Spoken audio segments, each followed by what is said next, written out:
എല്ലാവർക്കും ലൈവിലേക്ക് സ്വാഗതം. ഇന്ന് നമ്മളുടെ വിഷയം സന്ധിവാതം മുട്ടുമാറ്റിവെക്കൽ ഒഴിവാക്കാം എന്നുള്ളതാണ്.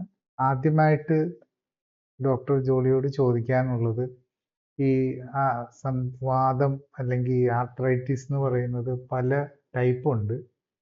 അപ്പം പലരുടെയും സംശയം ഒരേ സമയത്ത് തന്നെ ഇത് പലതും ഒരുമിച്ച് തന്നെ ഉണ്ടാവാൻ സാധ്യതയുണ്ടോ, പിന്നെ ഇത് എങ്ങനെ തിരിച്ചറിയാൻ പറ്റും, പ്രത്യേകിച്ച് ഇപ്പം ഈ ഡയഗ്നോസ്റ്റിക്സ് എന്ന് പറയുന്ന പല ബ്ലഡ് ടെസ്റ്റ് അങ്ങനത്തെ കാര്യങ്ങളൊക്കെ ഉള്ളതുകൊണ്ട് ബ്ലഡ് ടെസ്റ്റോ എക്സ്റേയോ അല്ലെങ്കിൽ MRIയോ ഒക്കെ എങ്ങനെയാണ് ഇത് നമുക്ക് തുടക്കത്തിൽ തിരിച്ചറിയാൻ സാധിക്കുക എന്നുള്ളതാണ്. നമ്മൾ ഈ മുട്ടിൻ്റെയൊക്കെ കാര്യത്തിൽ വരുന്ന രണ്ട് തരം പ്രശ്നങ്ങളാണ് മെയിൻലി വരുന്നത്. ഒന്ന് നമ്മൾ ഓസ്റ്റിയോ ആർത്രൈറ്റിസ് എന്ന് പറയും. അതിന് വേണ്ടിയിട്ടാണ് ഏറ്റവും കൂടുതൽ മുട്ടുമാറ്റി വയ്ക്കലൊക്കെ ചെയ്യുന്നത്.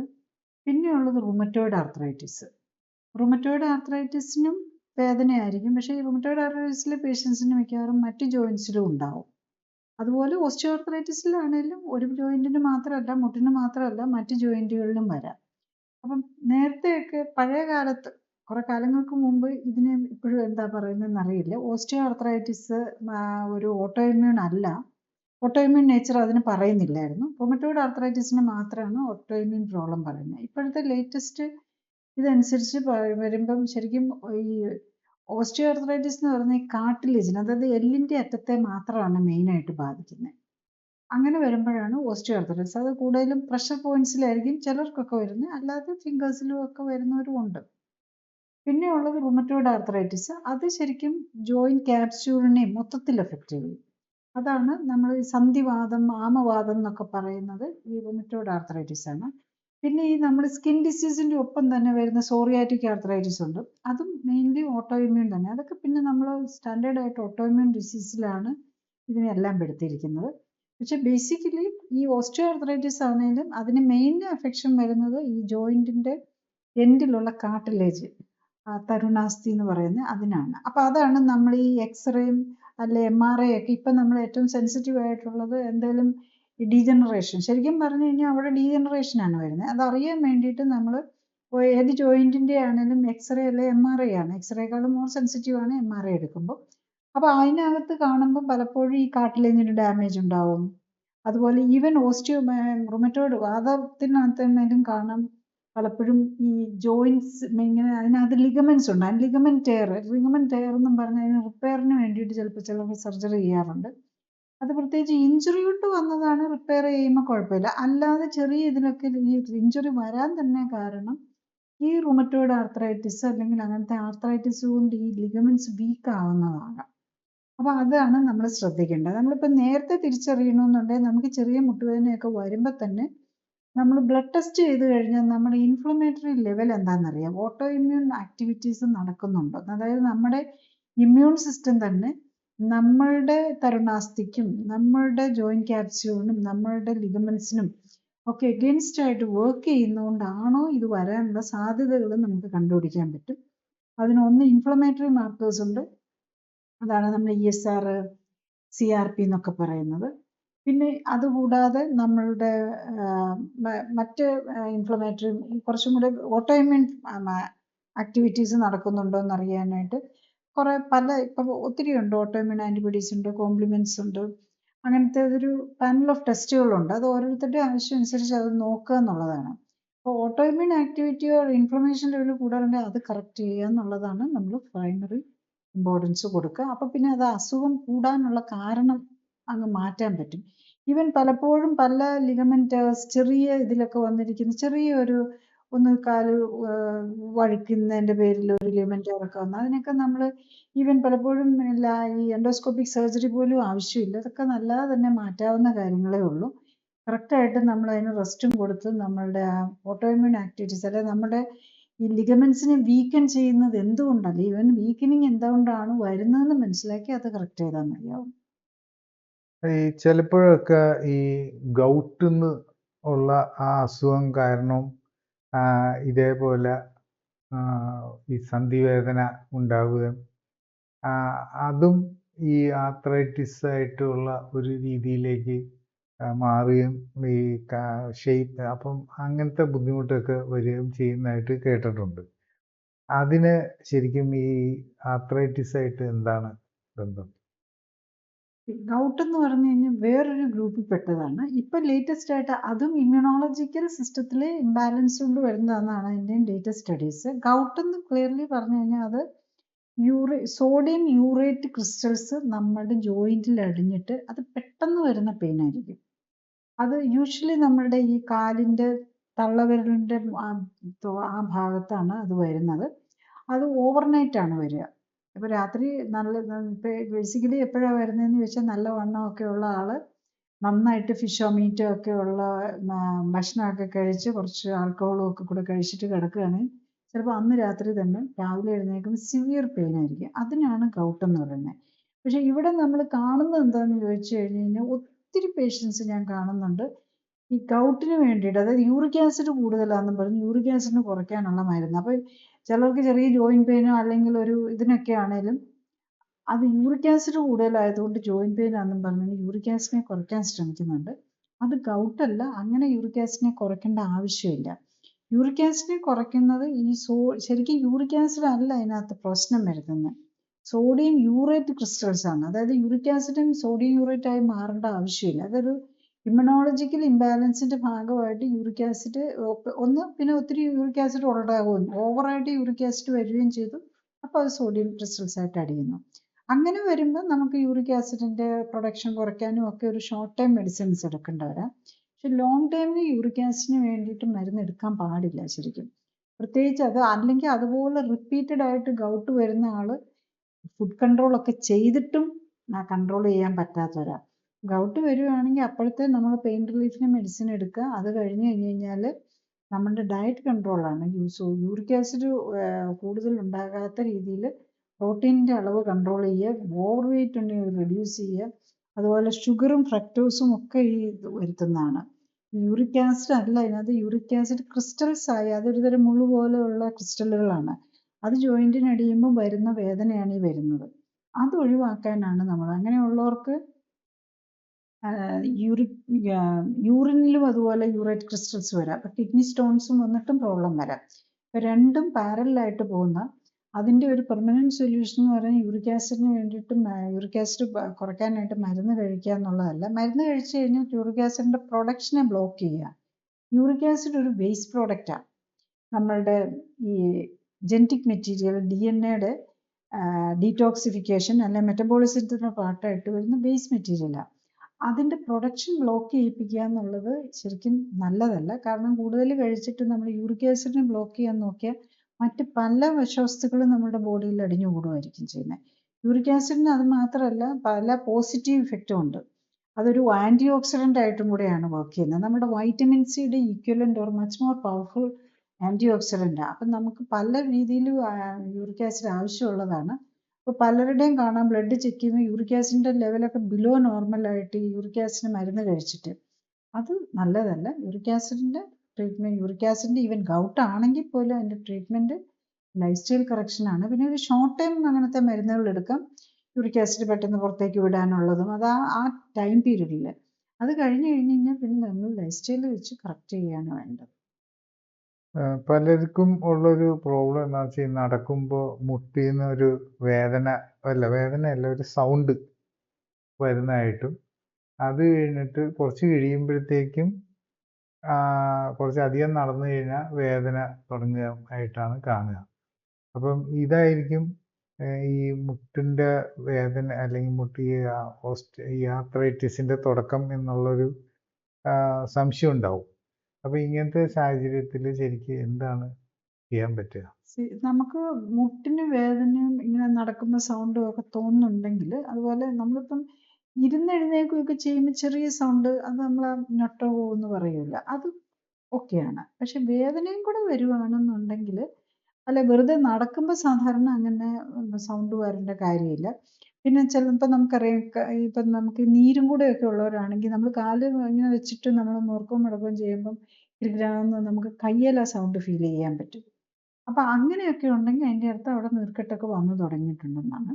അപ്പോൾ അതിൻ്റെ കാരണം എന്താണെന്ന് കണ്ടുപിടിക്കണം. ഏറ്റവും പ്രധാനമായിട്ട് നമുക്ക് മുട്ടിന് വേദന തുടങ്ങിയിട്ടുണ്ടെങ്കിൽ നമ്മൾ വെയിറ്റ് ഓവർ വെയിറ്റ് ആണോ, പിന്നെ കുടവയറുണ്ടോ എന്ന് നോക്കുക. കുടവയർ വന്നു കഴിയുമ്പോഴേക്കും നമ്മുടെ ബോഡിയുടെ അലൈൻമെൻറ്റ് തന്നെ തെറ്റുകയാണ് ചെയ്യുന്നത്. അപ്പം ചിലർക്ക് ഒത്തിരി ഓവർ വെയിറ്റ് ഉണ്ടാവില്ല, പക്ഷെ വയറ് കൂടുതലായിരിക്കും. അപ്പം നമ്മുടെ നമ്മുടെ ആ സ്പൈനും നമ്മളുടെ ഇതിലേക്കൊക്കെ ഇത് പോകുന്നതിനൊരു കണക്കുണ്ട്. അതിന് വെയിറ്റ് ഡിസ്ട്രിബ്യൂഷൻ വളരെ പെർഫെക്റ്റ് ആയിട്ടാണ് ഡിസൈൻ ചെയ്തിരിക്കുന്നത്. അപ്പം അതിൽ അലൈൻമെൻറ്റ് തെറ്റുമ്പോൾ നമുക്ക് മുട്ടിന് തേയ്മാനം വരാം. ഇപ്പം പലരുടെയും കാണാം മുട്ടും ജോയിൻസും ഒക്കെ അങ്ങോട്ടും ഇങ്ങോട്ടും തിരിഞ്ഞു പോയിട്ടുണ്ടാകും. അപ്പം മുട്ടാണെങ്കിൽ ചിലർ വളഞ്ഞു വരും, വാൾഗസ് അല്ലെ വാരസ്, ഇങ്ങനെ തിരിഞ്ഞു പോകും, ഇങ്ങനെ ആയിപ്പോവും. അതുപോലെ വിരലുകളാണെങ്കിൽ കാലിൻ്റെ വിരലിനെ ശ്രദ്ധിക്കുക. കാലിൻ്റെ വിരലിൻ്റെ അങ്ങോട്ടോ ഇങ്ങോട്ടോ അലൈൻമെൻറ്റ് തെറ്റുക. അതുപോലെ ഇപ്പം ചിലപ്പോൾ പലർക്കും ഈ റൊമറ്റോയ്ഡ് ആർത്രൈറ്റിസും ഈ ആർത്രൈറ്റിസും ഒക്കെ വരുമ്പം ഇതിലൊന്നും പെയിനൊന്നും വലിയ പ്രശ്നമൊന്നുമില്ല, പക്ഷെ അതിനൊക്കെ വർഷങ്ങൾക്ക് മുമ്പ് തന്നെ ഈ ജോയിൻ്റ് ഒക്കെ അങ്ങോട്ടും ഇങ്ങോട്ടും തിരിഞ്ഞു പോകാൻ തുടങ്ങും. നമുക്ക് ഉണ്ടല്ലോ നമ്മുടെ വിരലുകൾക്കൊക്കെ ഒരു ഇതുണ്ടല്ലോ, അതിൻ്റെ ഒരു പാറ്റേൺ ഉണ്ടല്ലോ അത് ഇരിക്കുന്നത്, അതിനകത്ത് വ്യത്യാസം വരുന്നുണ്ടോ എന്ന് നോക്കുക. അങ്ങനെ ഉണ്ടെങ്കിൽ അത് ആർത്രൈറ്റിസിൻ്റെ, പ്രത്യേകിച്ച് ഓട്ടോഇമ്യൂൺ ഡിസീസിൻ്റെ ഒരു ലക്ഷണമായിട്ട് കണക്കാക്കി അത് കൂടുതൽ വരുന്ന ഡിഫോമിറ്റി ആയിട്ട്, അതായത് ഒത്തിരി അങ്ങ് ചെരിഞ്ഞൊക്കെ പോയി കഴിഞ്ഞ് കഴിഞ്ഞാൽ ചിലരുടെയൊക്കെ പെരുവിരലൊക്കെ കാണാം ശരിക്കും അങ്ങോട്ട് സൈഡിലേക്ക് പോയിരിക്കുക. പ്രത്യേകിച്ച് ഒരു ഇത് അങ്ങനെ എത്തുന്നതിന് മുമ്പായിട്ട് തുടങ്ങാം. നമുക്ക് ലാസ്റ്റ് നിലയിൽ ഇരിക്കുകയാണെങ്കിൽ നേരത്തെ ആണെങ്കിൽ നമുക്കത് പ്രിവെൻറ്റ് ചെയ്യാൻ പറ്റും. തുടക്കമൊക്കെ ഉണ്ടെങ്കിൽ അത് നമുക്ക് റിവേഴ്സ് ചെയ്യാനും പറ്റും. അതുപോലെ മുട്ടൊക്കെ ഒത്തിരി വളഞ്ഞു പോയി കഴിഞ്ഞ് കഴിഞ്ഞാൽ കംപ്ലീറ്റ്ലി ആക്കി എടുക്കാൻ നമുക്ക് വലിയ പാടായിരിക്കും. അതുപോലെ അതങ്ങ് ഒട്ടിപ്പോയി കഴിഞ്ഞ് കഴിഞ്ഞാലൊക്കെ വലിയ പാടാണ്. അപ്പം അതിന് മുമ്പേ ആണെങ്കിൽ പിന്നെ ഈ മുട്ടുമാറ്റി വെക്കലിലേക്കൊക്കെ പോകേണ്ടി വരും. അതൊക്കെ എത്രയോ വർഷങ്ങൾ കൊണ്ടാണ് അത് മുട്ടുമാറ്റി വെക്കലിലേക്കൊക്കെ പോകുന്നത്. അപ്പം കാലിന് വളവോ വിരലുകൾക്ക് ഡിഫോമിറ്റിയോ ഒക്കെ വരുമ്പോൾ തന്നെ, ചെരിഞ്ഞൊക്കെ പോകുന്നു എന്ന് കാണുമ്പോൾ തന്നെ നമ്മൾ മനസ്സിലാക്കുക നമുക്ക് പ്രോബ്ലം ഉണ്ടെന്ന്. ആ സ്റ്റേജിൽ നമ്മൾ മനസ്സിലാക്കിയാൽ നമുക്ക് ഓൾമോസ്റ്റ് എത്ര നേരത്തെ ചെയ്യുന്നു എന്നനുസരിച്ചിരിക്കും നമുക്ക് നമ്മളുടെ ആ അസുഖം തന്നെ റിവേഴ്സ് ചെയ്യാൻ പറ്റും.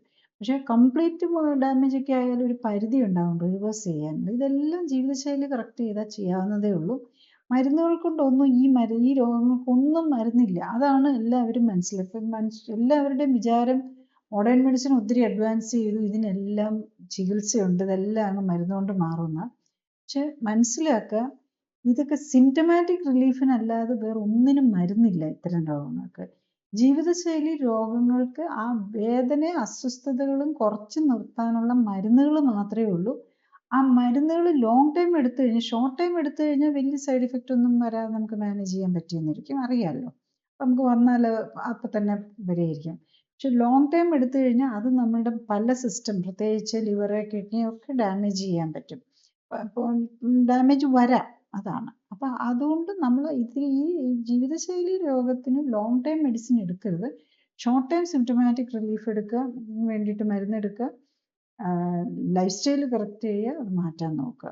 പിന്നെ എന്ത് സ്റ്റേജിലാണ് നമ്മൾ ഈ മുട്ട് മാറ്റി വയ്ക്കലൊക്കെ പറയുന്നത്. പക്ഷേ ഇപ്പം പലപ്പോഴും നമ്മൾ കാണുന്ന എൻഡ് സ്റ്റേജ് ഒന്നും അല്ല, സ്മാർട്ടായിട്ട് നടന്നു പോകുന്ന ആൾക്കാർക്കും മുട്ട് മാറ്റി വയ്ക്കൽ അഡ്വൈസ് ചെയ്തു എന്ന് പറയാറുണ്ട് പല പേഷ്യൻസും. അവർക്ക് വലിയ ബുദ്ധിമുട്ടുകളൊന്നുമില്ല, അവർക്ക് 100% നമുക്ക് റിവേഴ്സ് ചെയ്യാവുന്ന സ്റ്റേജിൽ.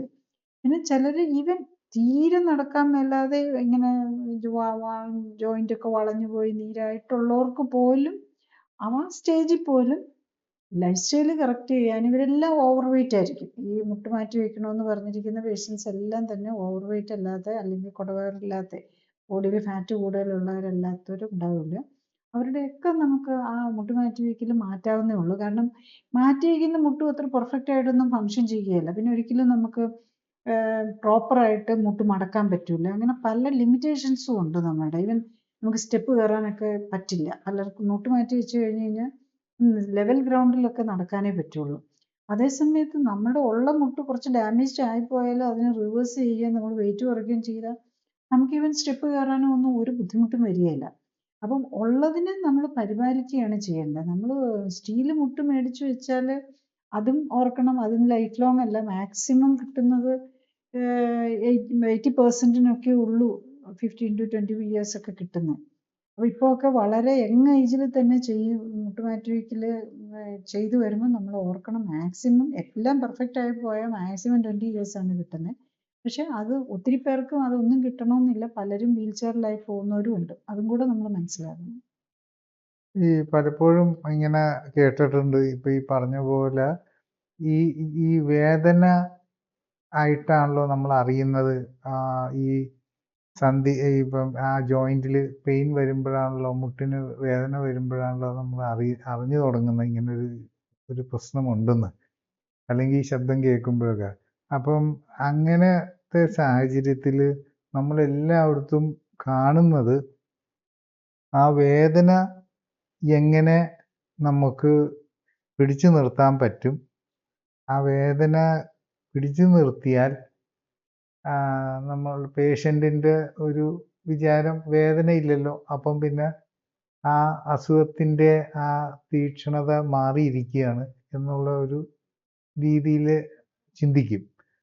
അപ്പം അങ്ങനെ ചിന്തിക്കുന്നത് കൊണ്ടാണോ പിന്നീട് കുറച്ച് നാൾ കഴിയുമ്പോഴത്തേക്കും ഈ കാലിൻ്റെയും മുട്ടിൻ്റെയും അല്ലെങ്കിൽ അതിൻ്റെ ഷേപ്പൊക്കെ വികൃതമാവുകയും പിന്നെ അത് മനസ്സിലാവാതെ പോവുകയും ചെയ്യുന്നതിൻ്റെ ഒരു കാരണം എന്താണെന്ന് വെച്ചാൽ ഈ പേഷ്യൻ്റ് തന്നെ അറിയുന്നില്ല ഈ സ്വന്തം ശരീരത്തിൻ്റെ ആ ഭാഗം എങ്ങനെയാണ് മാറിപ്പോകുന്നതെന്ന്, വേദന ശല്യം ചെയ്യാത്തതുകൊണ്ട്. അതാണ് നമ്മൾ ഏർലി ഡയഗ്നോസിന്റെ ഇമ്പോർട്ടൻസ്. നമ്മൾ വേദന പല ഓർഗൻസിനും വേദനയിലേക്കും അസ്വസ്ഥതയിലേക്കും എത്തണമെന്നുണ്ടെങ്കിൽ ഒത്തിരി എൻഡ് സ്റ്റേജ് ആയിട്ട്, അത് ഒന്ന് നമ്മുടെ കിഡ്നിയും ലിവറും ഒക്കെയാണ്, തീരെ പോയാൽ മാത്രമേ അതൊരു സിംറ്റംസിലേക്ക് വരുള്ളൂ. അതുപോലെ നമ്മളുടെ മുട്ടിൻ്റെ കാര്യത്തിൽ അത് തന്നെയാണ്, പ്രത്യേകിച്ച് ഓസ്റ്റിയോആർത്രൈറ്റിസ്. അതിങ്ങനെ നമുക്ക് കുറേ കൊണ്ടു നടക്കാൻ പറ്റും. വേദനയൊക്കെ വരുന്നത് ഒത്തിരി എൻഡ് സ്റ്റേജിലായിരിക്കും, നീർക്കെട്ടിലേക്കൊക്കെ വരുന്നത്. അതേസമയത്ത് റുമറ്റോസിനാണെങ്കിൽ വ്യത്യാസമുണ്ട്, അവർ നേരത്തെ വേദന കാണിക്കും. അത് ഇങ്ങനെ നമുക്കൊരു അനുഗ്രഹമാണ്. പ്രത്യേകിച്ച് ഇപ്പോൾ അത്ര ആക്റ്റീവ്, നമുക്ക് പല ട്രീറ്റ്മെൻറ്റ് മൊഡാലിറ്റീസും. ട്രീറ്റ്മെൻറ്റ് മൊഡാലിറ്റീസ് എന്ന് പറഞ്ഞു കഴിഞ്ഞാൽ മരുന്ന് കഴിച്ചിട്ട് എങ്ങും എത്തൂല, പക്ഷെ എങ്ങനെ ലൈഫ് സ്റ്റൈൽ കറക്റ്റ് ചെയ്യാം, ലൈഫ് സ്റ്റൈൽ കറക്റ്റ് ചെയ്തുകൊണ്ട് എങ്ങനെ അതിനകത്ത് നിന്ന് മാറാൻ പറ്റും. റുമാറ്റിസം ആണെങ്കിലും റുമാറ്റോയിഡിൻ്റെ ഏത് കാര്യത്തിലാണെങ്കിലും ഓസ്റ്റിയോആർത്രൈറ്റിസിൻ്റെ ആണെങ്കിലും നമ്മൾ ലൈഫ് സ്റ്റൈൽ കറക്റ്റ് ചെയ്യുകയും നമുക്ക് വെയിറ്റ് കുറയ്ക്കുകയും ചെയ്ത് കഴിഞ്ഞ് കഴിഞ്ഞാൽ മാറാത്ത ഒരു കാര്യവും വരുന്നില്ല എന്നുള്ളതാണ്. ഞാൻ എൻ്റെ പേഴ്സണൽ എക്സ്പീരിയൻസും കൂടെ പറയുകയാണ്. ഇപ്പം ചിലരൊക്കെ ഉണ്ട് തീരെ അങ്ങ് പറ്റാതെ ഒട്ടും, ഈവൻ വീൽ ചെയറിലായി ഒട്ടും നടക്കാൻ പറ്റില്ല, വീൽ ചെയറിലും ഒക്കെ ഇരിക്കുന്നവർക്ക് പോലും അവർ വില്ലിങ് ആണെങ്കിൽ, അതുപോലെ അവർക്ക് സപ്പോർട്ട് കൊടുത്ത് നോക്കാൻ ആളും ഉണ്ടെങ്കിൽ ഒരു 10-20 കിലോ കുറഞ്ഞു കഴിഞ്ഞു കഴിഞ്ഞാൽ ആ മുട്ടുമാറ്റി വയ്ക്കലിൻ്റെ ഒന്നും ആവശ്യമേ ഇല്ല, വരേണ്ട കാര്യം വരുന്നില്ല. നമുക്ക് ആ മാറ്റിവെച്ച മുട്ടിനേക്കാളും ബെറ്ററായിട്ട് അവർക്ക് പോകാൻ ഒരു 3 months, കാരണം ഒരു മുട്ട് മാറ്റി വെച്ച് കഴിഞ്ഞ് കഴിഞ്ഞാൽ അതിനൊരു 3 months വേണം അതിൻ്റെ ഒരു റിക്കവറി ടൈം. ആ 3 മാസം നമ്മൾ അത് കഴിഞ്ഞാലും വെയിറ്റ് കുറയ്ക്കണമെന്നൊക്കെ എന്തൊക്കെ ആവശ്യമാണ്. ആ മുട്ടിനെ സേവ് ചെയ്യണമെന്നുണ്ടെങ്കിൽ അതിൻ്റെ ഇമ്പാക്റ്റും ഒക്കെ കുറയ്ക്കണമെന്നുണ്ടെങ്കിലും വെയിറ്റ് കുറയ്ക്കണം. അതിന് മുമ്പേ അതങ്ങ് ചെയ്യുകയാണെങ്കിൽ നമുക്ക് അല്ലാതെ തന്നെ മാറാൻ പറ്റുന്നതേ ഉള്ളെന്നുള്ളതാണ്. ഈ ഇങ്ങനത്തെ അവസ്ഥയിൽ പലപ്പോഴും ഈ വേദനയ്ക്കുള്ള മരുന്നും പിന്നെ ഈ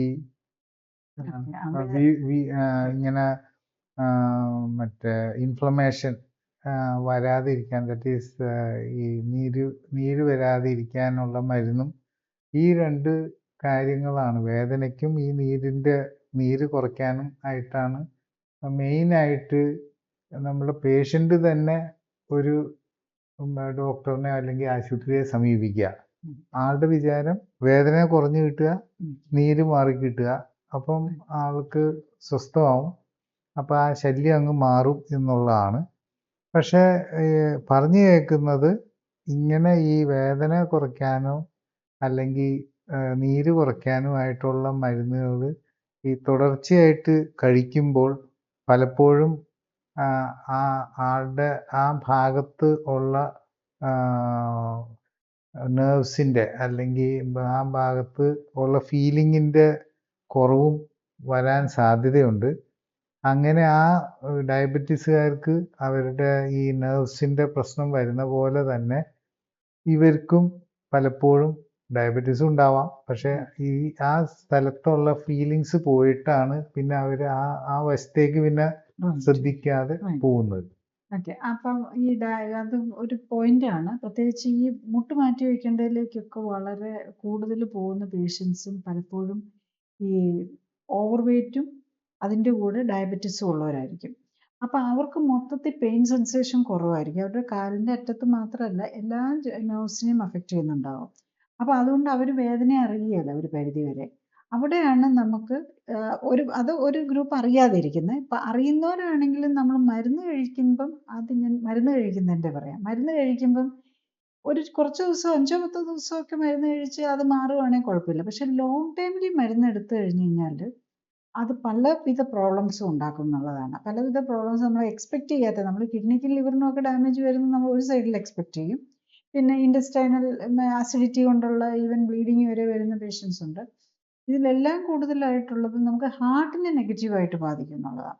അങ്ങനെ ലോങ് ടൈമിൽ ആർത്രൈറ്റിസിന് വേണ്ടിയിട്ട് ആൻറ്റി ഇൻഫ്ലമേറ്ററി മെഡിസിൻസ് എടുക്കുന്ന കോക്സ് ഇൻഹിബിറ്റേഴ്സ് എന്ന് പറയും.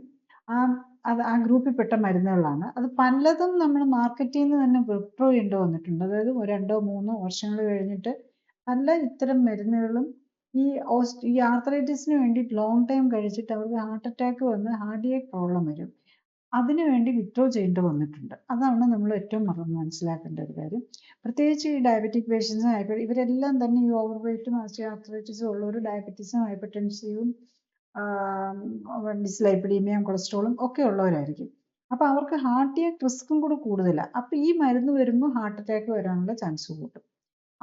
അതാണ് നമ്മൾ അറിയേണ്ടത്. അതുകൊണ്ട് ലോങ് ടൈം ഇത്തരം മരുന്നുകൾ ഒന്നും എടുക്കരുത്. കാരണം ഈ കോക്സ് ഇൻഹിബിറ്റേഴ്സും ഈ ആസ്പിരിനും ഇതെല്ലാം കൂടെ കൂടിയ കോക്സ് ഇൻഹിബിറ്റേഴ്സ് പോലെയുള്ളത് പെയിൻ കില്ലേഴ്സും അതിൻ്റെ കൂടെ ആസ്പിരിനും കൂടെ എടുത്തു കഴിഞ്ഞാൽ നമുക്ക് ഇൻറ്റസ്റ്റൈനൽ ബ്ലീഡിങ്ങും ഒക്കെ വന്ന് സിവിയർ അൾസറിലേക്കും പെർഫറേഷനിലേക്ക് വരെ പോകാനുള്ള സാധ്യതയുണ്ട്. കാരണം ഇത് രണ്ടും ആ സൈഡ് ഇഫക്റ്റ് ഉണ്ടാക്കുന്നതാണ്. കാരണം ഇത് രണ്ടും ഒരു ഗ്രൂപ്പാണ്.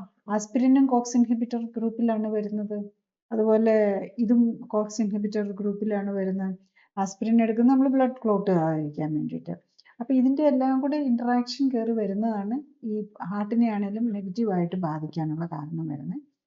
അപ്പം അത് ഏത് മെക്കാനിസത്തിലാണ് ഹാർട്ട് അറ്റാക്ക് കൂടുതൽ വരുത്തുന്നതെന്നറിയില്ല. പല മരുന്നുകളും ഈ anti inflammatory medicines long time എടുത്തു കഴിഞ്ഞാൽ ഹാർട്ട് അറ്റാക്കിനുള്ള പോസിബിലിറ്റി കൂട്ടും എന്നുള്ള കാര്യങ്ങൾ ഒന്ന് ഓർക്കുക. പിന്നെ നമ്മൾ ഈ ഡയബറ്റിക് പേഷ്യൻസിന് പെയിൻ കുറഞ്ഞു, പെയിൻ അല്ലാത്ത കാരണം അവർ ഡയഗ്നോസിസ് ഡിലേ ചെയ്യാം, എങ്ങനെയെങ്കിലും ഒക്കെ അങ്ങ് കൊണ്ടു നടക്കും, അതും വരാം. അവിടെയാണ് ഞാൻ ഈ പറഞ്ഞ നമ്മളുടെ മുട്ടിന് നീരുണ്ടോ എന്ന് നോക്കുക, ഈ സൗണ്ട് വരുന്നുണ്ടോ എന്ന് നോക്കുക, പിന്നെ വളഞ്ഞു പോകുന്നുണ്ടോ എന്ന് നോക്കുക. മുട്ട് മാത്രമല്ല, മുട്ടിൻ്റെ പ്രോബ്ലം കൊണ്ട് ചിലപ്പം നമുക്ക് വരുന്നത് ഉപ്പൂറ്റിക്കായിരിക്കും വേദന വരുന്നത്. അല്ലെ മുട്ടിന് പ്രോബ്ലം ഉള്ളവർക്ക് ചിലപ്പോൾ ഫ്ലാറ്റ് ഫുട്ടിലേക്ക് പോയെന്നിരിക്കും. അതായത് എന്നിട്ട് ഈ കാലിന് ഉള്ളിൽ ഉള്ളംകാലിലോ അല്ലെങ്കിൽ ഈ കാലിൻ്റെ പാദത്തിൻ്റെ ഉള്ളിലായിട്ട് പാദത്തിൽ ആണി പോലെ വരും. അതും നമ്മളുടെ അലൈൻമെൻറ്റ് പ്രോബ്ലം കൊണ്ട് വരുന്നതാണ്.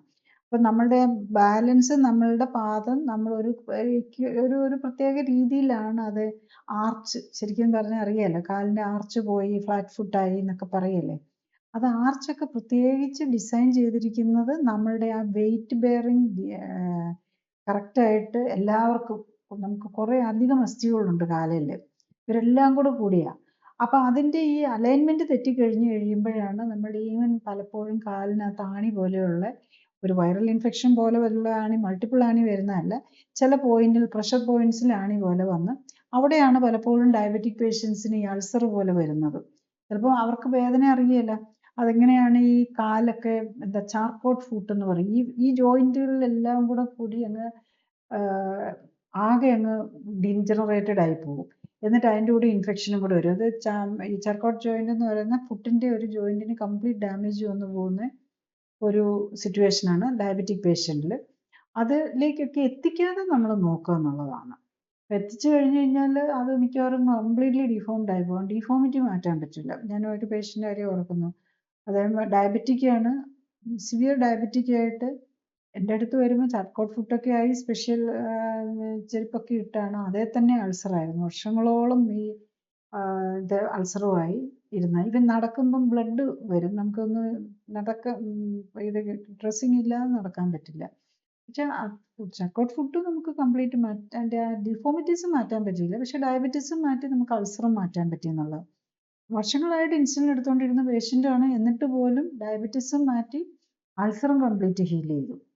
അപ്പോൾ അത് പോസിബിൾ ആണ്. അതാണ് നമ്മൾ മനസ്സിലാക്കേണ്ടത്.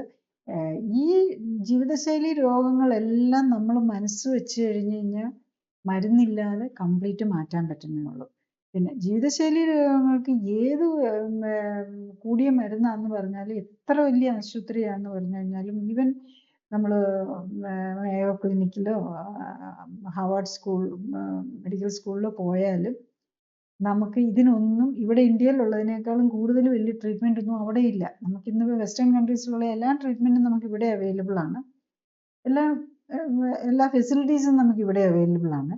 പക്ഷെ എവിടെ പോയാലും ട്രീറ്റ്മെൻ്റ് ഒക്കെ ഏകദേശം ഒന്ന് തന്നെയായിരിക്കും. ഇതിന് ഒന്നും ജീവിതശൈലി രോഗത്തിന് പരിഹാരമാകുന്നില്ല. പരിഹാരം നമ്മൾ തന്നെ മനസ്സ് വയ്ക്കുക, നമ്മൾ ലൈഫ് സ്റ്റൈൽ കറക്റ്റ് ചെയ്യാൻ നോക്കുന്നു. പിന്നെ മൾട്ടിപ്പിൾ രോഗങ്ങളും ഇപ്പോൾ മുട്ട് മാറ്റി വയ്ക്കണമെന്നൊക്കെ പറഞ്ഞവർക്ക് തന്നെ ഒന്നും ചിലപ്പോൾ പറ്റിയെന്നിരിക്കുകയില്ല. അങ്ങനെയുള്ളവർ വെയിറ്റ് കുറയലോ ഒന്നും നടന്നിരിക്കുകയില്ല. പ്രത്യേകിച്ചും ഈ ഡയബറ്റീസിനും ഹാർട്ടിനും ഒക്കെ മരുന്ന് കഴിച്ചുകൊണ്ടിരിക്കുന്നവർക്ക് ഈ മരുന്നിൻ്റെ കൂടെ നമ്മൾ ഫുഡ് കൺട്രോളോ എക്സസൈസോ ഒന്നും ചെയ്യാൻ പറ്റിയെന്നിരിക്കുകയില്ല. അങ്ങനെ വരുമ്പോഴാണ് നമ്മൾ ക്ലിനിക്കൽ സപ്പോർട്ട് ഏതെങ്കിലും ഈ ഓറിയൻറ്റഡ് ആയിട്ടുള്ള ഡോക്ടേഴ്സിൻ്റെ അടുത്ത്, എല്ലാ ഹോസ്പിറ്റൽസിലും അങ്ങനത്തെ ഫെസിലിറ്റി സാധാരണ മോഡേൺ മെഡിസിൻ ഹോസ്പിറ്റലിൽ വളരെ റെയർ ആയിട്ട് മാത്രമേ അത്തരം ഫെസിലിറ്റീസ് ഉണ്ടാവുള്ളൂ. അപ്പം അങ്ങനെ ഓറിയൻറ്റഡ് ആയിട്ട് ലൈഫ് സ്റ്റൈൽ കറക്ഷന് വേണ്ടി മാത്രമായിട്ടുള്ള പല ഇപ്പം അങ്ങനത്തെ യൂണിറ്റ്സ് കൂടുതൽ വരുന്നുണ്ട്. അതിൽ നോക്കി കറക്റ്റ് ചെയ്യാൻ നോക്കുക. അപ്പം ബേസിക്കലി 3 മാസം കൊണ്ട് കറക്റ്റായിട്ട് നോക്കുവാണെങ്കിൽ, എൻ്റെ എക്സ്പീരിയൻസ് പറയുന്നത്, ഞാൻ എക്സ്പെക്ട് ചെയ്യുന്നത് ഒരു പേഷ്യൻ്റ് കറക്റ്റായിട്ട് നോക്കുവാണെങ്കിൽ 3 മാസം കൊണ്ട് 20% വെയിറ്റ് കുറയ്ക്കാൻ പറ്റും. 100 കിലോ ഉള്ള ആൾക്കാണെങ്കിൽ 80 കിലോ ആക്കാൻ പറ്റും. ഈവൻ 75 കിലോ ആക്കിയിട്ടുള്ളവരും ഉണ്ട്. അത് ഓരോരുത്തരുടെയും ഇതാണ്. പക്ഷേ ഒരു റീസണബിൾ കറക്റ്റായിട്ട് നോക്കുന്നവർക്ക് 100 കിലോ ഉള്ളവർക്കാണെങ്കിൽ 75 കിലോ ആക്കാൻ പറ്റും. 75 കിലോ ഉള്ള ആൾക്കാണെങ്കിൽ, അല്ല 70 കിലോ ഉള്ള ആൾക്കാണെങ്കിൽ അറൗണ്ട് 55ലേക്ക് വേണേലും വരാൻ പറ്റും. അത്രയും വെയിറ്റ് കുറയാൻ പറ്റിയ ആ 3 മാസം കൊണ്ട് അവരുടെ ജോയിൻറ്റ് ക്ലിയർ ആവുക എന്നുള്ളതാണ്. പക്ഷേ സിംറ്റമാറ്റിക് റിലീഫിന് അത്രയും 3 മാസമൊന്നും വെയിറ്റ് ചെയ്യേണ്ട. വിതിൻ സെക്കൻഡ് ഓർ ഒരു 1 വീക്ക്, സെക്കൻഡ് വീക്ക് ആകും. 1 വീക്ക് ആകുമ്പോൾ റിലീഫ് ആകും, സെക്കൻഡ് വീക്ക് ആകുമ്പോഴേക്കും ഓക്കെ ആയിട്ടുണ്ടാവും. ഇപ്പം പലരും ഉണ്ട്, നമ്മൾ ഈ സ്റ്റെപ്പൊക്കെ കയറുമ്പം സൈഡ് പിടിച്ച് മാത്രം കയറാൻ പറ്റുന്നവരൊക്കെ, അല്ലെങ്കിൽ പതുക്കെ പതുക്കെ കയറുന്നത്. അവരൊക്കെ മിക്കവാറും 1 മന്ത് ആകുമ്പോഴേക്കും അവർക്ക് സ്റ്റെപ്പ് കയറാനുള്ള, ഇപ്പം ചിലർ ഒട്ടും സ്റ്റെപ്പ് കയറാൻ മേലാത്തവരൊക്കെ ഉണ്ടാവും. ഒരു 1 മന്ത് ഒക്കെ ആകുമ്പോഴേക്കും അവർക്ക് പതുക്കെ സ്റ്റെപ്പ് കയറാനുള്ള നിലയിലേക്ക് എത്തും എന്നുള്ളതാണ്. പക്ഷെ പേഷ്യൻറ്റിൻ്റെ ആ വില്ലിങ്നെസ് ആണ് ലൈഫ് സ്റ്റൈൽ കറക്റ്റ് ചെയ്യാനുള്ള ഇൻട്രസ്റ്റും വില്ലിങ്നെസ്സും ആയിരിക്കും ഇതെല്ലാം ഡിപ്പെൻഡ് ചെയ്യുന്നത്. ഈ പലരുടെയും പ്രോബ്ലം ഈ കാലിൻ്റെ ഇങ്ങനെ കഴപ്പ് പോലെ, കാലിന് ഇങ്ങനെ റെഗുലറായിട്ട് പെയിൻ വരുന്നു എന്നുള്ളതാണ്.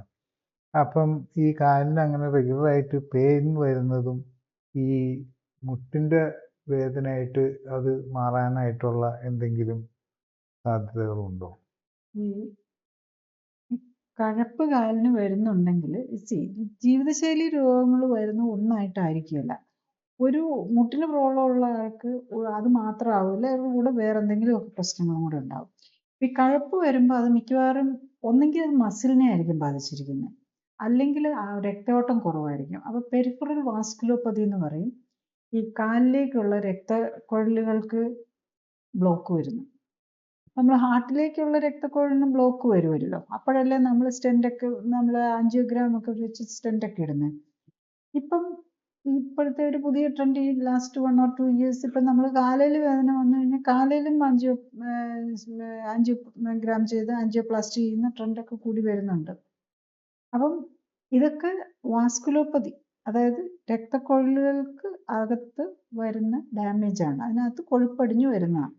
പക്ഷെ സാധാരണ അങ്ങനത്തെ ഇതിൽ വന്നു കഴിഞ്ഞ് കഴിഞ്ഞാൽ സ്റ്റെൻ്റൊന്നും ഇട്ട് കഴിഞ്ഞ് കഴിഞ്ഞാൽ ഒരു ഷോർട്ട് ടൈം ബെനിഫിറ്റ് മാത്രമേ അപ്പോഴത്തേക്കുള്ളത് മാത്രമേ കിട്ടുള്ളൂ. അത് കഴിഞ്ഞ് കഴിഞ്ഞാൽ കാരണം ഒരു സ്റ്റെൻ്റ് എന്ന് പറഞ്ഞാൽ ആകെ 1 സെൻറ്റിമീറ്റർ അല്ലേ ഉള്ളൂ.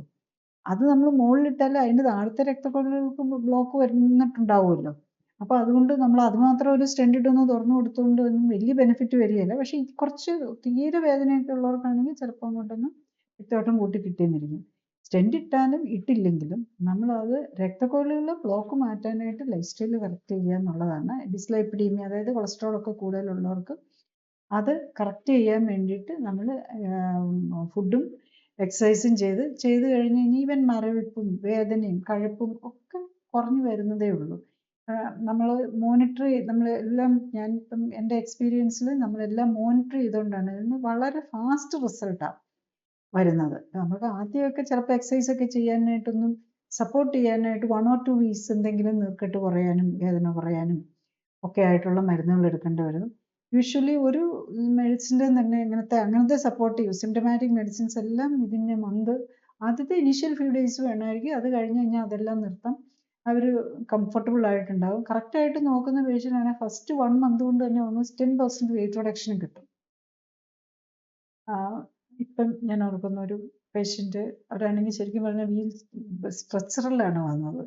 അപ്പോൾ ആ പേഷ്യൻ്റ് 1 മന്ത് ആയപ്പോഴേക്കും അവർ 70 kg ഉണ്ടായിരുന്നത് 62 kgയിലേക്ക് കുറച്ചു. Almost 62 point. അപ്പം ശരിക്കും 10%-ൽ ഇച്ചിരി കൂടെ കൂടുതൽ ഇത്രയും വന്നിട്ടുണ്ട്. അത്ര 70 kg എന്ന് പറയുമ്പോൾ 10% എന്ന് പറഞ്ഞാൽ 7 കിലോ അല്ലേ ഉള്ളൂ. 7 കിലോയിലും ഇത്തിരിയും കൂടെ കൂടുതൽ കുറയ്ക്കാൻ പറ്റിയെന്നുള്ളതാണ്. അപ്പോഴേക്കും ആദ്യമൊക്കെ ഫസ്റ്റ് വീക്ക് വരുമ്പോൾ ഒക്കെ എക്സസൈസ് ഒക്കെ ചെയ്യുമ്പോൾ വലിയ വേദനയൊക്കെയാണെന്ന് പറയുന്നുണ്ടായിരുന്നു. അപ്പം പെയിന് മരുന്ന് കൊടുത്തിട്ട് അത് കഴിച്ചില്ല. അപ്പം ആ വേദനയ്ക്കല്ല, ശരിക്കും നീർക്കെട്ട് കളയാനും നമ്മൾ ഒരു ഷോർട്ട് ടൈം മരുന്ന് എടുക്കാം. എല്ലാവർക്കും പേടിയുണ്ട് മരുന്ന് എടുക്കാൻ. ചിലർ തീരെ മരുന്ന് ഇഷ്ടമില്ലാത്തവരുമായിരിക്കും. അപ്പോൾ അവർക്ക് അത് കൊടുത്തിട്ട് അത് കഴിച്ചില്ല. അതുകൊണ്ട് ആദ്യത്തെ ഒരു സെക്കൻഡ് വീക്ക് അവരോട് എടുക്കാൻ പറഞ്ഞു. അത് കഴിഞ്ഞപ്പോഴേക്കും വേദനയും മാറി, കംഫർട്ടബിളായി. മോർ ദാൻ 10% വെയിറ്റ് റിഡക്ഷനും വന്നു. അത് ഒരു സിവിയർലി ഞാൻ പറഞ്ഞല്ലോ സ്ട്രെച്ചറിൽ വരുന്നത് പോലെ അത്രയ്ക്ക് ബുദ്ധിമുട്ടുള്ള ആളാണ്. പക്ഷെ എന്നാലും ജസ്റ്റ് വോക്കറിൽ നടക്കാവുന്ന സ്റ്റേജാണ്. ഇപ്പം അവർ അല്ലാതെ തന്നെ കംഫർട്ടബിൾ ആകാവുന്ന ഒരു നിലയിലേക്ക് എത്തി എന്നുള്ളതാണ്. അപ്പം അതാണ് നമ്മൾ മനസ്സിലാക്കേണ്ടത്. ബേസിക്കലി നല്ല വില്ലിങ് ആണ്. അതുപോലെ ഇത്രയൊക്കെ ഉള്ള പേഷ്യൻ്റ്, അതുപോലെ അവർക്ക് അതുപോലെ സപ്പോർട്ട് ഫാമിലി അവരുടെ സപ്പോർട്ട് ചെയ്യാൻ ആളും കൂടെ ഉള്ളത് കൊണ്ടാണ്. കാരണം എല്ലാവർക്കും എന്താ പറ്റുന്നതെന്ന് ചോദിച്ചു കഴിഞ്ഞാൽ എന്തെങ്കിലും നമുക്ക് ഭക്ഷണം കൊടുക്കാതിരിക്കുന്നത് എങ്ങനെ, അതും ഇതും വേണമെന്നൊക്കെ പറയുമ്പം ഈ മേടിച്ചു കൊടുക്കും. പ്രത്യേകിച്ച് ഈ വണ്ണം കൂടുതലുള്ളവർക്ക് ഫുഡിനോട് ഭയങ്കര ഇൻട്രസ്റ്റ് ആയിരിക്കും. അപ്പം അത് റെസിസ്റ്റ് ചെയ്യാൻ അവർക്കും പറ്റണം. അതുപോലെ ബാക്കിയുള്ളവർ കൂടെ നിൽക്കുന്നവരും സ്ട്രിക്റ്റ് ആയിട്ട് ഇതൊരു പർപ്പസിന് വേണ്ടിയിട്ടാണല്ലോ. ആ സമയം ലോ കാലറി ഡയറ്റ് കഴിക്കണം എന്നുള്ള ഒരു വാശി വെച്ച് അവരെ കൊണ്ട് ചെയ്യിപ്പിക്കാനായിട്ട് നോക്കണം. അത് 3 to 6 months കാര്യമല്ലേ ഉള്ളൂ. അപ്പോൾ അത് കഴിഞ്ഞ് കഴിഞ്ഞാൽ നമുക്ക് കഴിക്കാമല്ലോ. ആ സമയം നമ്മുടെ ന്യൂട്രീഷൻ കൂടുതലുള്ള ഫുഡ് കഴിക്കണം. ടേസ്റ്റിനല്ല നമ്മൾ ഇമ്പോർട്ടൻ്റ്. പിന്നെ നമുക്ക് എല്ലാവർക്കും കാണും കുറേ പ്രിഫേർഡ് ഫുഡ് ഉണ്ടാവും. അപ്പം പ്രത്യേകിച്ച് നമുക്ക് മലയാളിയാകുമ്പോൾ ചോറും മീൻകറിയും ഇതൊക്കെ കിട്ടിയേ പറ്റുമെന്ന് വെച്ചാൽ ഇതൊന്നും നടക്കുകയില്ല. ഒരു 3 to 6 months, അതായത് നമ്മുടെ ഈ വെയിറ്റ് ഒക്കെ ഒന്ന് കുറഞ്ഞു വരുന്നോടം വരത്തേക്ക് ഇതൊക്കെ ഒന്ന് കൺട്രോൾ ചെയ്യാമെന്ന് വെക്കണം. പിന്നെ ആഴ്ചയിൽ ഒരു ദിവസം ഇതിലാണേലും നമ്മൾ ഇഷ്ടമുള്ളത് കഴിക്കാൻ. നമുക്ക് എല്ലാ ദിവസവും വരുമ്പോൾ ഒരു വലിയ ക്രേവിങ് ഒക്കെ വരും. ആദ്യത്തെ ആഴ്ച 1 or 2 പ്രാവശ്യം, അത് കഴിഞ്ഞ് പിന്നെ once a week വെച്ച് ഇഷ്ടമുള്ളത് നമുക്ക് കഴിക്കാനും ഈവൻ ഒരു സദ്യ കഴിക്കാനും ഒക്കെയുള്ള അതനുസരിച്ചായിരിക്കും നമ്മൾ ഈ കാര്യങ്ങൾ സെറ്റ് ചെയ്തിരിക്കുന്നത്. അപ്പം അങ്ങനെയൊക്കെ ചെയ്തുകൊണ്ട് തന്നെ നമുക്ക് പറ്റുന്നതേ ഉള്ളൂ. അപ്പം ഒട്ടും എനിക്ക് ഒന്നും ചെയ്യാൻ പറ്റില്ല എന്ന് പറയുന്നവർക്ക് പറ്റില്ല. പിന്നെ അത് ബാക്കിയുള്ള കാര്യങ്ങളിലേക്ക് പോകേണ്ടി വരും. വില്ലിങ് ആണെങ്കിൽ നമുക്കിതൊക്കെ കുറച്ചുകൊണ്ട് വരാനും വെയിറ്റ് കുറയ്ക്കാനും ഈ പെയിൻ ആണെങ്കിലും നീർക്കെട്ടാണെങ്കിലും ഒക്കെ കുറയുകയും ചെയ്യും. ഒരു ഷോർട്ട് ഫ്യൂ ഡേയ്സ് ഒക്കെ മാത്രമാണ് നമുക്ക് ഈ മരുന്നുകളുടെ ആവശ്യം വരിക, ഈ നീരൊക്കെ ഒന്ന് കുറയാൻ. പലരുടെയും മുട്ടൊക്കെ നീര് വെച്ചിരിക്കുകയായിരിക്കും. അപ്പോൾ ആ നീര് കുറയാനും ഒക്കെ ഉണ്ടെങ്കിൽ ഈ നമ്മുടെ ജോയിൻറ്റിൻ്റെ ഫ്ലെക്സിബിലിറ്റി വരുള്ളൂ.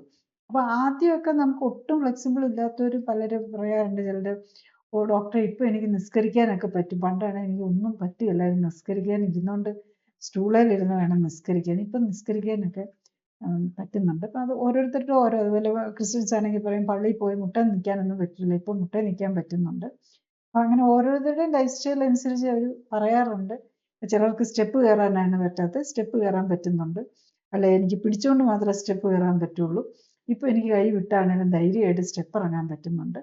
അപ്പം അങ്ങനെ ഓരോ രീതിയിലായിരിക്കും ഓരോരുത്തർ സിംറ്റമാറ്റിക് റിലീഫ് പറയുന്നത്. ശരിക്കും ഈ മുട്ടിൻ്റെ ബുദ്ധിമുട്ടുള്ള ഏകദേശം 50% പേർക്കും ഈ പ്രഷറിൻ്റെ അസുഖം ഉണ്ടാവും എന്നുള്ള രീതിയിലാണ് പറഞ്ഞു കേട്ടേക്കുന്നത്. അപ്പം പകുതി പേർക്കും പ്രഷറിൻ്റെ അസുഖം ഉണ്ടാവുകയും ചെയ്യും. ഈ പറയുന്നത് പ്രഷറിന് വേണ്ടി കഴിക്കുന്ന പല മരുന്നുകളും ഈ മുട്ടുവേദനയ്ക്ക് ദോഷം ചെയ്യും. അതുപോലെ തന്നെ മുട്ടുവേദനയ്ക്ക് എന്തെങ്കിലും വേദന സമാഹാരിയും അങ്ങനത്തെ കാര്യങ്ങളൊക്കെ എടുക്കുകയാണെങ്കിൽ അത് പ്രഷറിനും ദോഷം ചെയ്യും. അപ്പം ഇങ്ങനത്തെ സാഹചര്യത്തിൽ ശരിക്കും ഈ പ്രഷറുള്ള അല്ലെങ്കിൽ ഈ മുട്ടുവേദന ഉള്ളവർ പ്രഷർ നോക്കുകയും അങ്ങനെ പ്രഷർ ഉണ്ടെന്ന് അറിയുകയും ചെയ്യുകയാണെങ്കിൽ അവർ എന്താണ് ശ്രദ്ധിക്കേണ്ടത്? മുട്ടുവേദനയുള്ളവർക്ക് പ്രഷർ വന്നതിന് പ്രഷറിൻ്റെ കാരണമാണ് നമ്മൾ ആദ്യം നോക്കേണ്ടത്. ഈ പ്രഷറിൻ്റെ കാരണം മിക്കവാറും കിഡ്നിയുടെ പ്രോബ്ലം ആയിരിക്കും. ഈ മുട്ടുവേദനയുള്ള ആൾക്ക് ഈ മിക്കവാറും ഓവർ വെയിറ്റ് ആയിരിക്കും. മുട്ടുവേദന വരുമ്പം 90% പേരും, അല്ലാതെ വെരി റെയറായിട്ട് ഓസ്റ്റിയോ ആർത്രൈറ്റിസും അല്ലാത്തവർ വരികയില്ല. അവർ ഒത്തിരി ഓവർ വെയിറ്റ് ഇല്ലെങ്കിലും അവരുടെ ബോഡിയിൽ കൊഴുപ്പിൻ്റെ അളവ് കൂടുതലായിരിക്കും. അപ്പോൾ അവർക്ക് എവിടെയെങ്കിലും ഒക്കെ രക്തക്കൊള്ളുകളിൽ ബ്ലോക്ക് വന്നിട്ടുണ്ടാകും. അപ്പോൾ കിഡ്നിയിലേക്കുള്ള ഹാർട്ടിലെ രക്തക്കൊള്ളിയിൽ ബ്ലോക്ക് വരുന്ന പോലെ കിഡ്നിയിലേക്കുള്ള രക്തക്കൊള്ളിയിൽ ബ്ലോക്ക് വരുമ്പം അവിടെ നിന്നുള്ള കിഡ്നിയിൽ നിന്നുള്ള ഒരു ഹോർമോൺ റെനിൻ ആൻജിയോടെൻസിൻ ഒരു മെക്കാനിസം ഉണ്ട് ബ്ലഡ് കൺട്രോളിൽ. ഈ റെനിൻ കൂടുന്നത് കൊണ്ടായിരിക്കും പലപ്പോഴും ഈ പ്രഷർ കൂടുന്നത്. അപ്പോൾ ഈ പ്രഷറുള്ള ആൾക്ക് ഓൾറെഡി കിഡ്നി ഡാമേജ്ഡ്, അപ്പോൾ അവരുടെ GFR നോക്കണം. അപ്പം കാലിന് മുട്ടിന് വേദനയും മറ്റു പ്രശ്നങ്ങളും ഉള്ളവർ നമ്മൾ ആദ്യം നോക്കേണ്ടത് പ്രഷറും കൂടെ ഉണ്ടെങ്കിൽ ഡെഫിനറ്റ്ലി നമ്മൾ GFR നോക്കണം. GFR ആണ് നമ്മുടെ GFR-ഉം യൂറിനിൽ ആൽബുമിൻ പോകുന്നുണ്ടോ എന്നുള്ളത്. ഈ രണ്ടിനകത്തും, അതുപോലെ യൂറിക് ആസിഡും മനസ്സിലാക്കണം. അത് കിഡ്നിയുടെ ഒരു മാർക്കറാണ്. കിഡ്നി ഫെയിലിയറിൻ്റെ കിഡ്നി ഫങ്ഷൻ്റെ മാർക്കറാണ് യൂറിക് ആസിഡ്. യൂറിക് ആസിഡ് കൂടുമോ, യൂറിൻ ആൽബുമിൻ കാണുമോ, GFR കൂടും. അതായത് ക്രിയാറ്റിനിൻ നോക്കിയിട്ട് കാര്യമില്ല. ക്രിയാറ്റിനിൻ നോർമൽ റേഞ്ചിൽ നിന്ന് കാണിച്ചാലും GFR കുറഞ്ഞിട്ടുണ്ടാവും. GFR കുറയുകയോ ചെയ്തിട്ടോ 90 താഴെയാണെങ്കിൽ അതിൻ്റെ അർത്ഥം നമുക്ക് കിഡ്നിയെ ബാധിച്ചു തുടങ്ങിയിട്ടുണ്ടെന്നാണ്. കിഡ്നിയെ രോഗം ബാധിച്ചിരിക്കുന്ന ഒരാൾ മരുന്ന് കഴിച്ചാൽ, പ്രഷറിനാണേലും മരുന്ന് കഴിക്കുമ്പോൾ അത് കിഡ്നിക്കും കൂടെ ദോഷമാണ് വരുന്നത്. മരുന്ന് കഴിച്ച് കുറച്ച് നിർത്താനായിട്ട് ശരിക്കും കിഡ്നിയിലേക്ക് ആവശ്യത്തിന് ബ്ലഡ് ചെല്ലുന്നില്ലാത്തതുകൊണ്ട് കിഡ്നിക്ക് ബ്ലഡ് കൂട്ടി കൊടുക്കാൻ വേണ്ടിയിട്ടാണ് നമ്മളുടെ ബോഡി കൂടുതൽ ഹാർട്ട് പമ്പ് ചെയ്ത് കൂടുതൽ ബ്ലഡിനെ വിടാൻ നോക്കുന്നത്. അപ്പം അതിന് നമ്മുടെ ഒരു നാച്ചുറൽ മെക്കാനിസമാണ്. ഏത് ഭാഗത്തിനും ബ്ലഡ് കുറഞ്ഞു പോകുമ്പോഴാണ് പ്രഷർ കൂടാൻ തുടങ്ങുന്നത്. എവിടെ ഏതെങ്കിലും ഒരു പാർട്ടിന്, ഇപ്പോൾ കാലിലേക്കുള്ള രക്തക്കുഴലിന് ബ്ലോക്ക് വന്നു കഴിഞ്ഞാലും പ്രഷർ കൂടാൻ നോക്കും. അപ്പം ആ ഒരു മെക്കാനിസമാണ് നമ്മൾ അറിയേണ്ടത്. അതിന് നമ്മൾ പ്രഷറിന് ഒഴിക്കാനുള്ള മരുന്ന് കുറച്ച് കഴിഞ്ഞ് കഴിഞ്ഞാൽ തലകറക്കം വരും. അത് ഞാനൊരു എക്സാമ്പിൾ പറയാം. ഇപ്പോൾ ഒരു പേഷ്യൻറ്റ്, അവർക്ക് കരോട്ടിഡ് ആർട്ടറിയിൽ ഭയങ്കരമായിട്ട് ബ്ലോക്ക് വന്നിരിക്കുക. അപ്പം അവർക്ക് BP കൂടുതലാണ്, അവർക്ക് എന്തോ ഒരു സ്ലൈറ്റ് ആയിട്ട് സ്ട്രോക്കും വന്നു. അപ്പം ഇവർക്ക് 2-3 മരുന്നുകളുണ്ട് BPക്ക് വേണ്ടിയിട്ട്. അപ്പോൾ അവർ റിവ്യൂവിന് വന്ന് പറയുകയാണ്, അപ്പം എനിക്ക് ഡോക്ടർ എഴുന്നേറ്റ് നിൽക്കുമ്പം തലകറക്കം വരുന്നുണ്ട്, 3-4 മരുന്നുകളായിട്ട് എടുക്കുന്നത്. അപ്പം ബ്രെയിനിലേക്കുള്ള രക്തക്കുഴലുകൾക്ക് ബ്ലോക്കാണ്. അപ്പം നമ്മുടെ ബോഡിയുടെ ഒരു നാച്ചുറൽ ടെൻഡൻസിയാണ് കൂടുതൽ പ്രഷർ പമ്പ് ചെയ്ത് ബ്ലഡ് ബ്രെയിനിലേക്ക് കൊടുക്കാൻ. കാരണം നമ്മൾ എഴുന്നേറ്റ് നിൽക്കുമ്പോൾ ഏറ്റവും പ്രഷർ കിട്ടേണ്ടത് അവർക്കാണല്ലോ. തലയിലേക്കൊക്കെ എളുപ്പത്തിൽ ചെല്ലും, പക്ഷെ ബ്രെയിനിലേക്ക് ചെല്ലാൻ തടസ്സമാണ്. അപ്പം അങ്ങനെ വന്ന ഒരു മരുന്ന് കഴിക്കുമ്പോൾ എന്താ, പ്രഷർ താന്നു പോകും. പ്രത്യേകിച്ച് എല്ലാവരും സിസ്റ്റോളിക് പ്രഷറിനാണ്, അതായത് ഹാർട്ട് പമ്പ് ചെയ്യുന്ന സമയത്തെ പ്രഷറിനാണ് ഇമ്പോർട്ടൻസ് കൊടുക്കുന്നത്. ഈ ബാക്കി ഡയസ്റ്റോളിക് പ്രഷർ, രണ്ടാമത്തെ പ്രഷർ 120/80 അല്ലെങ്കിൽ 100 എന്നുള്ളത് ഒരിടത്ത് 90, 140, 60 ആയിരിക്കും ചിലപ്പോൾ കിടക്കുന്നത്. അപ്പോൾ ഈ ഡയസ്റ്റോളിക് പ്രഷർ കുറഞ്ഞു പോകുമ്പോൾ ബ്രെയിനിലേക്കുള്ള സർക്കുലേഷൻ കിട്ടാതെ വന്ന് നമുക്ക് തലകറക്കം വരാം. അങ്ങനെയുള്ളവർ നമ്മൾ എഴുന്നേൽക്കുകയൊക്കെ ചെയ്യുമ്പോൾ തലകറക്കം വരും. അപ്പം അതുപോലെ ഇപ്പോൾ ടോയ്ലറ്റിലൊക്കെ പലർക്കും പറ്റുന്നത് എന്താണെന്ന് വെച്ചാൽ, ഈ BP ഉള്ള മരുന്ന് കഴിക്കുന്നവർ ടോയ്ലറ്റിലൊക്കെ നൈറ്റിലൊക്കെ പോയി കഴിഞ്ഞാൽ രാത്രിക്കും ഡോസ് ഉണ്ടാവും. അപ്പോൾ രാത്രി വെറുതെ കിടക്കുകയാണല്ലോ, എന്നാലും നമ്മൾ പ്രഷറൊന്നും വലിയ കൂടേണ്ട കാര്യം വരുന്നില്ല, എന്നാലും പ്രഷറിന് മരുന്ന് കഴിച്ചിട്ടായിരിക്കും കിടക്കുന്നത്. എന്നിട്ട് നമ്മൾ ടോയ്ലറ്റിൽ പോയി അവിടെ ഇരുന്നിട്ടോ അല്ല ടോയ്ലറ്റിൽ പോകാൻ എഴുന്നേൽക്കുമ്പോഴൊക്കെയാണ് പലപ്പോഴും നമ്മൾ ഈ ബാത്റൂമിൽ വീഴുക, അങ്ങനെ വന്ന് അത് കഴിഞ്ഞ് ഒടിയിലേക്കൊക്കെ പോകുന്നതിൻ്റെ കാരണം അതാണ്. അപ്പം ഈ മരുന്നുകളും കൂടെയാണ് നമ്മളെ പലപ്പോഴും പല പ്രശ്നങ്ങളും കയറി വരുന്നത് മരുന്നിൻ്റെ സൈഡ് എഫക്റ്റ് വെച്ചിട്ടായിരിക്കും. അപ്പോൾ അതുകൊണ്ട് നമ്മൾ ഈ clinically supported life style correction കൊടുക്കുമ്പോൾ നമ്മൾ പേഷ്യൻസിന് BP മെഡിസിൻസ് ഉള്ളവരോട് ശരിക്കും പറയുന്നത് നമ്മൾ ഡെയിലി അവർ BP നോക്കി ചാർട്ട് അയച്ച് അവരുടെ ഡെയിലി നോക്കി മരുന്നുകൾ കുറച്ചുകൊണ്ട് വരാൻ പറ്റും. അത്ര കറക്റ്റായിട്ട് നോക്കുന്നവർക്കാണെങ്കിൽ 3-4 മരുന്നുണ്ടെങ്കിൽ പോലും കറക്റ്റായിട്ട് അഡ്വൈസ് ചെയ്ത് BP കുറയുന്നതനുസരിച്ച് മരുന്നും കുറച്ചുകൊണ്ട് നിർത്തിക്കൊണ്ട് വരുന്നവർക്കാണെങ്കിൽ വിതിൻ എ മന്ത് എത്ര മരുന്ന് BPക്ക് ഉണ്ടെങ്കിലും കുറച്ചുകൊണ്ട് നിർത്താൻ പറ്റും എന്നുള്ളതാണ്. ബാക്കി കാര്യങ്ങളും കൂടെ കറക്റ്റായിട്ട് നോക്കുന്നുണ്ടെങ്കിൽ. അല്ലെങ്കിൽ എന്താ പറ്റുന്നതെന്ന് ചോദിച്ചാൽ BP കുറഞ്ഞു പോയി തലകറക്കം വരും. അപ്പോൾ ഇരുന്നൊന്ന് എഴുന്നേൽക്കുമ്പോൾ തല പാളിപ്പോകുന്ന പോലെ തോന്നും. അപ്പോൾ നമ്മൾ യാത്രയൊക്കെ ചെയ്യുമ്പം ട്രെയിനിലും ഒക്കെ കയറുമ്പം എല്ലാവരോടും പറയും, അതുകൊണ്ട് ട്രെയിനിലും കയറുകയും ഇറങ്ങുകയും ഒക്കെ ചെയ്യുമ്പം BPക്ക് മരുന്ന് കഴിച്ചുകൊണ്ടിരിക്കുന്നവർ പ്രത്യേകിച്ച് സൂക്ഷിക്കണം. പ്രത്യേകിച്ച് ഈ ലൈഫ് സ്റ്റൈൽ കറക്ഷൻ ചെയ്യുമ്പോഴും അങ്ങനത്തെ കുറച്ച് കാര്യങ്ങൾ നമ്മൾ കെയർ എടുക്കാനുണ്ട്. കാരണം BP കുറഞ്ഞു വരാം. അപ്പോൾ അതനുസരിച്ച് BPയുടെ മരുന്ന് കുറയ്ക്കണം. വൺസ് മരുന്ന് കുറച്ച് നിർത്തി കഴിഞ്ഞ് കഴിഞ്ഞാൽ പിന്നെ പറയേണ്ട കാര്യമില്ല. പിന്നെ നമ്മൾ ചെയ്യേണ്ട വരുന്നത് എന്താണെന്ന് വെച്ചാൽ ചിലർ പിന്നെ കംപ്ലൈൻറ്റ് ഉണ്ട്, ഡോക്ടറിൻ്റെ BP കുറഞ്ഞു പോയി, മരുന്നൊന്നും ഇല്ല എന്നാലും BP കുറഞ്ഞു പോയി. അതെന്തുകൊണ്ടാണെന്ന് ചോദിച്ചു കഴിഞ്ഞാൽ അങ്ങനെയും വരാം. അതെന്താണെന്ന് ചോദിച്ചാൽ ഇത്രയും കാലം BPയുടെ മരുന്ന് കഴിച്ചിട്ട് അവരുടെ സോഡിയം നമ്മളുടെ ബോഡിയുടെ കൺട്രോൾ ചെയ്യുന്നതിൻ്റെ ബാലൻസ് പോയിട്ടുണ്ടാകും. അപ്പോൾ സോഡിയം കുറഞ്ഞു പോയാൽ BP കുറഞ്ഞു പോയി ക്ഷീണം വരാം. ഈവൻ ചിലർക്ക് സോഡിയം കുറഞ്ഞു പോയി BP കൂടുകയും ചെയ്യും. അത് വേറൊരു ആസ്പെക്റ്റ് ഉണ്ട്. പക്ഷേ യൂഷ്വലി BP കുറഞ്ഞു വരുന്നവർക്ക് വേണ്ടത് എന്താണെന്ന് വെച്ചാൽ സോഡിയം അഡീഷണൽ നമ്മുടെ സോഡിയം ക്ലോറൈൻ സാധാരണ സോൾട്ട് ഇത്തിരി ഇട്ട് എന്തെങ്കിലും വെള്ളം കുടിക്കുകയോ സൂപ്പ് പോലെ എന്തെങ്കിലും ഉണ്ടാക്കി കഴിക്കുകയോ അല്ലെങ്കിൽ നാരങ്ങ വെള്ളമോ അങ്ങനെ എന്തെങ്കിലും ഉണ്ടാക്കി കഴിക്കുകയാണ്. അപ്പം ചിലർ അങ്ങനെയുണ്ട്, 3-4 മരുന്ന് കഴിച്ചുകൊണ്ടിരുന്നവരാണ്. നമ്മൾ ഈ സപ്പോർട്ടും ഇത് ട്രീറ്റ്മെൻറ്റ് എടുക്കാൻ തുടങ്ങി കഴിഞ്ഞിട്ട് പിന്നെ BP കുറഞ്ഞു പോയി എന്നുള്ള കംപ്ലൈൻ്റാണ് വരുന്നത്. അപ്പോൾ അതിന് സിമ്പിളായിട്ട് പരിഹരിക്കാൻ നമ്മൾ കാരണം ഈ BP ഉള്ളവരൊക്കെ സോഡിയം കുറയ്ക്കണമെന്നുള്ളതുകൊണ്ട് ഉപ്പിൻ്റെ അളവ് തീരെ കുറച്ചിട്ടുണ്ടാവും. അപ്പോൾ അങ്ങനെ വരുമ്പം പിന്നെ കുറഞ്ഞു പോകുന്നതിൻ്റെ പേരിൽ വരാം. അപ്പം അതിന് വേറൊരു പ്രശ്നവും ഇല്ല. ജസ്റ്റ് ഇച്ചിരി അഡീഷണൽ സോൾട്ട് എന്തെങ്കിലും ആയിട്ട് കഴിക്കുക എന്നുള്ളത് മാത്രം. ഈ ഒരു ചോദ്യം എന്താണെന്ന് വെച്ചാൽ 2 മുട്ടിനും തേയ്മാനമുണ്ട്. ഒരു മുട്ടിന് മറ്റേ നീരുമുണ്ട്. അപ്പോൾ ആ നീരുള്ള മുട്ടിൻ്റെ സൈഡിലേക്ക് ആള് നടക്കുമ്പോൾ ചെരിഞ്ഞ് പോകുന്നു. അപ്പം ഇങ്ങനത്തെ സാഹചര്യത്തിൽ എന്ത് ചെയ്യാൻ പറ്റുമെന്നാണ്. നമ്മൾ വെയിറ്റിൻ്റെ കാര്യമൊന്നും എഴുതിയിട്ടുണ്ടാവില്ല അല്ലേ? ഓക്കെ. അപ്പം ബേസിക്കലി വെയിറ്റ് ഇതിൽ മുട്ടിന് പ്രോബ്ലമാണ്. ആ ഭാഗം കൂടുതൽ ഒരു സൈഡിലേക്ക് ചെരിഞ്ഞു പോകുമെന്ന് പറഞ്ഞില്ല, അവിടെ കൂടുതൽ കാർട്ടിലേജ് ഡാമേജ് വന്നിട്ടുണ്ടാവും. പിന്നെ അവിടെ മസിലിന് വീക്ക്നെസ്സും വന്നിട്ടുണ്ടാവും. അതുകൊണ്ടാണ് അങ്ങോട്ട് ചെരിഞ്ഞു പോകുന്നത്. അപ്പോൾ ഏറ്റവും പ്രധാനം നോക്കേണ്ടത് നടക്കുന്നതും എഴുന്നേറ്റ് നിൽക്കുക അങ്ങനത്തെ കുറയ്ക്കുക, ഏറ്റവും ഇത് ചെയ്യുക. പിന്നെ നമ്മൾ വെയിറ്റ് കുറയ്ക്കാൻ നോക്കുക. എക്സസൈസ് ചെയ്യേണ്ടത് ആവശ്യമാണ്, പക്ഷെ അത് കിടന്നുകൊണ്ടുള്ള എക്സസൈസേ ചെയ്യാറുള്ളൂ. ഒരു കാരണവശാലും നിൽക്കുകയോ നടക്കുകയോ ചെയ്യുന്നത് വെയിറ്റ് ബെയറിങ് എക്സസൈസ് ഒന്നും ചെയ്യാൻ പാടില്ല. കിടന്നുകൊണ്ടുള്ള എക്സസൈസ് ചെയ്യുക, ഫുഡ് കൺട്രോൾ ചെയ്യുക, വെയിറ്റ് കുറയ്ക്കാൻ നോക്കുക. പിന്നെ കൂടുതൽ ന്യൂട്രീഷ്യസ് ആയിട്ടുള്ള ഫുഡ്, അതായത് ഇലക്കറികളും പയറുവർഗ്ഗങ്ങൾ അങ്ങനത്തെ ഒക്കെ കഴിക്കുക. കാർബോഹൈഡ്രേറ്റ് കംപ്ലീറ്റ് കട്ട് ചെയ്യുക, കാരണം മിക്കവാറും വെയിറ്റ് കൂടുതലുണ്ടാവും. പിന്നെ ഒപ്റ്റിമൽ ഫുഡ് കഴിക്കുക എന്നൊക്കെ പറഞ്ഞു കഴിഞ്ഞാൽ നമുക്ക് പറഞ്ഞു തരാൻ പറ്റില്ല. കാരണം ഒരാളോടും പറഞ്ഞ് നമുക്ക് കൃത്യമായിട്ട് എല്ലാ ന്യൂട്രീഷനും കിട്ടുന്ന ഒരു ഫുഡ് പറഞ്ഞു കൊടുക്കുന്ന അവനവനുണ്ടാക്കി കഴിക്കാൻ പറ്റില്ല. പ്രത്യേകിച്ച് നമ്മളൊരു ആവറേജ് നമ്മളുടെ ഒരു ബോഡിയിൽ വേണ്ട ന്യൂട്രീഷനൊക്കെ കിട്ടണമെങ്കിൽ ഒരു എത്ര കൺട്രോളിൽ വെച്ചാലും ഒരു 1500 to 2000 കാലറി ഇല്ലെങ്കിൽ വേണ്ട ന്യൂട്രിയൻസ് കിട്ടാൻ പറ്റില്ല. അത് എത്ര സമീകൃതാഹാരം ഉണ്ടാക്കി കഴിക്കാൻ നമ്മൾ നോക്കിയാലും പറ്റില്ല.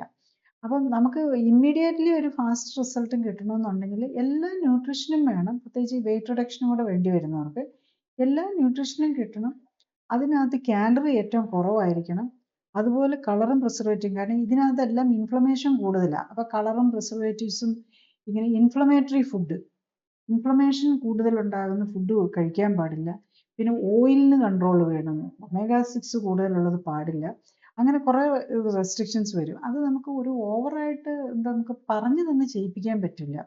അപ്പോൾ അതുകൊണ്ടാണ് നമ്മൾ ഈ ക്ലിനിക്കലി സപ്പോർട്ടഡ് ലൈഫ് സ്റ്റൈൽ കറക്ഷനിൽ നമ്മൾ ഈ ഫുഡ് നമ്മൾ എന്താ കൊടുക്കുന്നതെന്ന്, അതായത് കറക്റ്റായിട്ട് ഒരു ലൈഫ് സ്റ്റൈൽ കറക്ഷൻ ചെയ്യണമെന്നുണ്ടെങ്കിൽ പേഷ്യൻ്റ് എന്താണ് കഴിക്കുന്നത്, പേഷ്യൻ്റ് എന്ത് എക്സസൈസാണ് ചെയ്യുന്നത്, പേഷ്യൻറ്റിന് അല്ലാത്ത എക്സസൈസായിട്ട് ചെയ്യുന്നത് എന്താ, അല്ലാത്ത ആക്ടിവിറ്റീസ് എന്താ, എല്ലാം നമ്മൾ അറിഞ്ഞാണ്, അതായത് അവരുടെ ഒരു ലൈഫ് സ്റ്റൈലിനെ കുറിച്ചൊരു ക്ലിയർ കട്ട് ഐഡിയ ഉണ്ടാവണം.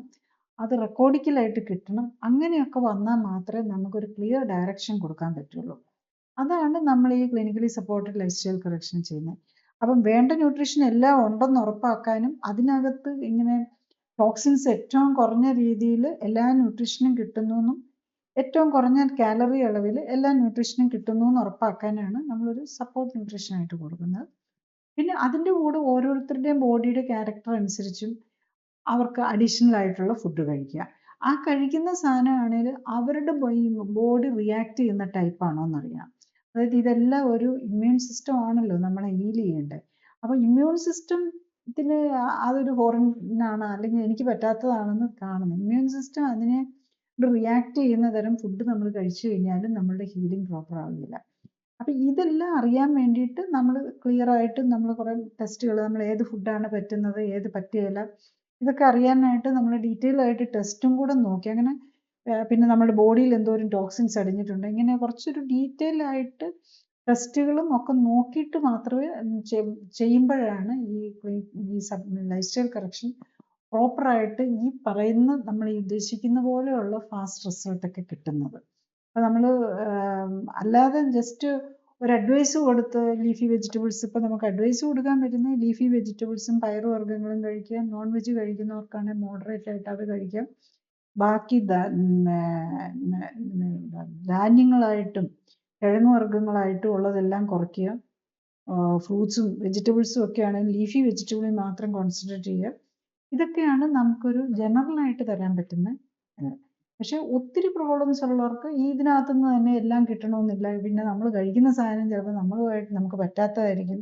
ഇപ്പം നമ്മൾ കാണാറുണ്ട് ഏറ്റവും നമ്മൾ ചീരയൊക്കെയാണല്ലോ ഇലക്കറിയിൽ ഏറ്റവും പറയുന്നത്. ഇപ്പം സ്പൈനാച്ച് അലർജി ഉള്ളവർ വരാം, അപ്പം അവർക്കത് പറ്റൂല. അപ്പം അങ്ങനെ കുറേ കാര്യങ്ങളും കൂടെ ബോഡിയെ കറക്റ്റായിട്ട് മനസ്സിലാക്കിയിട്ട് വേണം ഒരു ലൈഫ് സ്റ്റൈൽ കറക്ഷൻ ചെയ്യാൻ.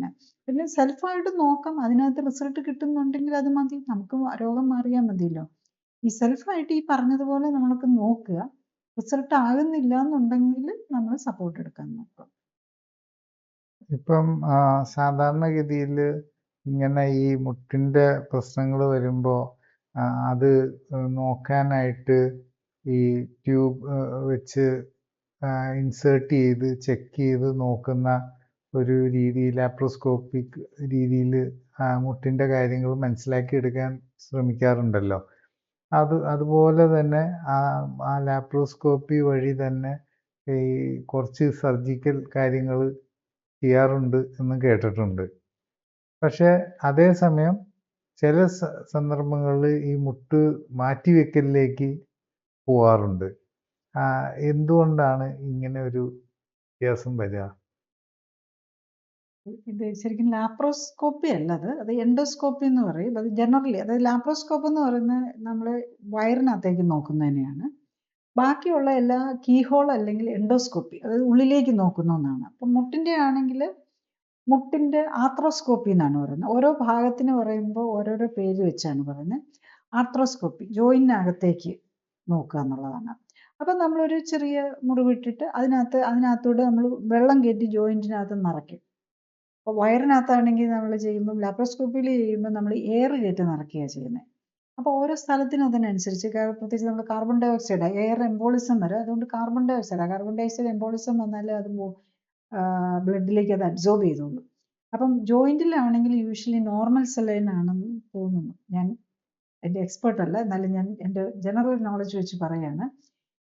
സലൈനാണ്, നോർമൽ സലൈനാണ് ഇഞ്ചെക്ട് ചെയ്ത് അതിലേക്ക് വെച്ചിട്ട്. അപ്പം നമുക്ക് അവിടെ സ്പേസ് കിട്ടണമല്ലോ. ഇവിടെ ജോയിൻ്റ് എന്നൊക്കെ പറഞ്ഞാൽ വെരി ടൈറ്റ് സ്പേസ് ആണ്. ബേസിക്കലി ഇതിൻ്റെ ഉദ്ദേശം ഈ ഫില്ല് ചെയ്യുന്നതിൻ്റെ അവിടെ സ്പേസ് കിട്ടാനാണ്. അപ്പം നമുക്ക് വിഷൻ, ക്യാമറ വെച്ച് കാണണമെന്നുണ്ടെങ്കിലും ഒരു വിഷൻ വേണം, പിന്നെ ഓപ്പറേറ്റ് ചെയ്യണമെങ്കിൽ അവിടെ സ്ഥലം വേണം. അപ്പോൾ അതിന് നമ്മൾ ജോയിൻറ്റിനെ ഒരു റിലാക്സ് ചെയ്യിപ്പിക്കാൻ വേണ്ടിയിട്ട് നല്ല ഈ വെള്ളമാണെങ്കിലും അങ്ങോട്ട് കയറ്റാൻ പറ്റണമെന്നുണ്ടെങ്കിൽ, ഐ മീൻ സലൈൻ ഫ്ലൂയിഡ് അതിനകത്തോട്ട് കയറ്റാൻ പറ്റണമെന്നുണ്ടെങ്കിൽ അതാണല്ലോ വേണ്ടത്. അപ്പോൾ അത് വികസിപ്പിക്കാൻ വേണ്ടിയിട്ട് അതിന് അനസ്തീസിയ കൊടുത്ത് റിലാക്സ് ചെയ്യിപ്പിച്ച് മസിലൊക്കെ മസിൽ ഇതാക്കണം, റിലാക്സ് ചെയ്യിപ്പിക്കണം, എന്നാലേ പറ്റുള്ളൂ. അപ്പോൾ അത് കഴിഞ്ഞിട്ട് അതിനകത്തേക്ക് നോക്കി. അപ്പം ശരിക്കും പറഞ്ഞു കഴിഞ്ഞാൽ ജോയിന്റിന് അകത്ത് നോക്കാനായിട്ട് സാധാരണ ഒരു ആർത്രൈറ്റിസ് പോയിന്റ് ഓഫ് വ്യൂവിൽ ഒരു കാരണവശാലും എൻഡോസ്കോപ്പിയുടെ അല്ലെങ്കിൽ ആർത്രോസ്കോപ്പിയുടെ ആവശ്യമില്ല. ജോയിന്റിനകത്തേക്ക് നമ്മളിപ്പം നമ്മളുടെ MRI ചെയ്ത് കഴിഞ്ഞാൽ തന്നെ മിക്കവാറും എല്ലാ കാര്യങ്ങളും അറിയാം. ഡയഗ്നോസിസിന് വേണ്ടിയിട്ട് ജോയിന്റിനകത്തേക്ക് നമ്മൾ നോക്കേണ്ട ആവശ്യമില്ല. പിന്നെ സർജറിയും കൂടെ ആവശ്യമുണ്ട് എന്നുള്ള ഒരു സാഹചര്യത്തിൽ മാത്രം എൻഡോസ്കോപ്പിക് സർജറി കൊണ്ട് അതിന് ടേറോ യൂഷ്വലി അതൊക്കെ വേണ്ടി വരുന്നത് ഈ ഒരു ഇഞ്ചുറി വരുമ്പോഴാണ്. എൻഡോസ്കോപ്പിക്കും യാത്രോസ്കോപ്പി വഴി ഒരു കറക്ഷൻ, ചിലപ്പോൾ അതിനകത്ത് ബ്ലഡ് കട്ടയായിട്ട് കിടപ്പുണ്ടാവും, ചിലപ്പോൾ അല്ലെങ്കിൽ അവിടെ ഒരു ചിപ്പ് ചെയ്ത് ബോണിന്റെ അറ്റം കിടപ്പുണ്ടാവും, അല്ലെങ്കിൽ ഒരു ടേറിന് ഒരു ലിഗമെന്റിന് കാര്യമായിട്ടൊരിതുണ്ടാവും. അപ്പോൾ അവിടെ ഒരു സ്റ്റിച്ച് ഇട്ട് കൊടുത്തു കഴിഞ്ഞാൽ അതിന് ഹീലിങ്ങിന്, ഇപ്പം നമുക്കൊരു മുറിവ് വന്നു കഴിഞ്ഞാൽ, സ്കിന്നിൽ ഒരു മുറിവ് വന്നു കഴിഞ്ഞാൽ സ്റ്റിച്ച് ഇട്ട് കഴിഞ്ഞ് കഴിഞ്ഞാൽ അത് പെട്ടെന്ന് ഹീൽ വരുമല്ലോ. എന്ന് പറഞ്ഞാൽ ഇഞ്ചുറി കൊണ്ട് വന്നിരിക്കുന്ന ഒരു ടയറൊക്കെ ആണെങ്കിൽ അതിനൊരു ഇതിട്ട് കൊടുക്കാം. അപ്പം ഇതിൻ്റെ ഏറ്റവും വലിയൊരു സൈഡ് ഇഫക്റ്റ് എന്ന് പറയാവുന്നത് ഇൻഫെക്ഷൻ തന്നെയാണ്. അതായത് നമ്മൾ ഉള്ളിലേക്ക് കയറുകയാണ്, അവിടെ ഓൾറെഡി ഒരു പ്രോബ്ലത്തിൽ ഇരിക്കുന്ന സ്ഥലമാണ്. അവിടെ ഒരു നമ്മൾ അകത്തേക്ക് കയറുമ്പം ഇൻഫെക്ഷൻ വന്ന് ബാക്ടീരിയ ഒക്കെ അകത്ത് വന്ന് ഓൾറെഡി നീർക്കെട്ടും പ്രശ്നത്തിലിരിക്കുക. അതിലേക്ക് പോയി കഴിഞ്ഞ് കഴിഞ്ഞാൽ ചിലപ്പോൾ മോർ ഡാമേജിലേക്ക് പോവാം. അതാണ് അതിൻ്റെ ഇത് വരുന്നത്. പക്ഷേ ഞാൻ ഈ പറഞ്ഞ പോലെ ഒരു ഇഞ്ചുറി വന്നിട്ട് വന്നവരാണെങ്കിൽ അതിനകത്ത് ചിലപ്പം ബ്ലഡ് ക്ലോട്ട്സ് ഉണ്ടാകും, അത് മാറ്റിക്കളയാൻ പറ്റും. ആ ഇഞ്ചുറി വരുമ്പം പ്രത്യേകിച്ച് യങ്സ്റ്റേഴ്സൊക്കെ സ്പോർട്സ് ഇഞ്ചുറി ഒക്കെ ആണെന്നുണ്ടെങ്കിൽ അപ്പം തന്നെ ഹീൽ ഇത് ചെയ്യാൻ പറ്റും. ഇതൊക്കെയാണ് അതിനകത്ത് നമ്മൾ അത് അവിടെയാണ് ശരിക്കും ഒരു അക്യൂട്ട് ഇഞ്ചുറിയിലാണ് നമുക്ക് ഈ ആർത്രോസ്കോപ്പിക്കുള്ള വാല്യൂ വരുന്നത്. അല്ലെങ്കിൽ ഏത് കാര്യങ്ങളാണെങ്കിലും നമുക്ക് MRI വെച്ച് കണ്ടുപിടിക്കാം. ലൈഫ് സ്റ്റൈൽ റിലേറ്റഡ് ആണെങ്കിൽ ഇപ്പം ഈവൻ ചെറിയ ഇഞ്ചുറീസ് ഒക്കെ തന്നെ ആണെങ്കിൽ അതിന് കറക്റ്റായിട്ടുള്ള ജോയിന്റിന് വേണ്ട റെസ്റ്റും കൊടുത്ത്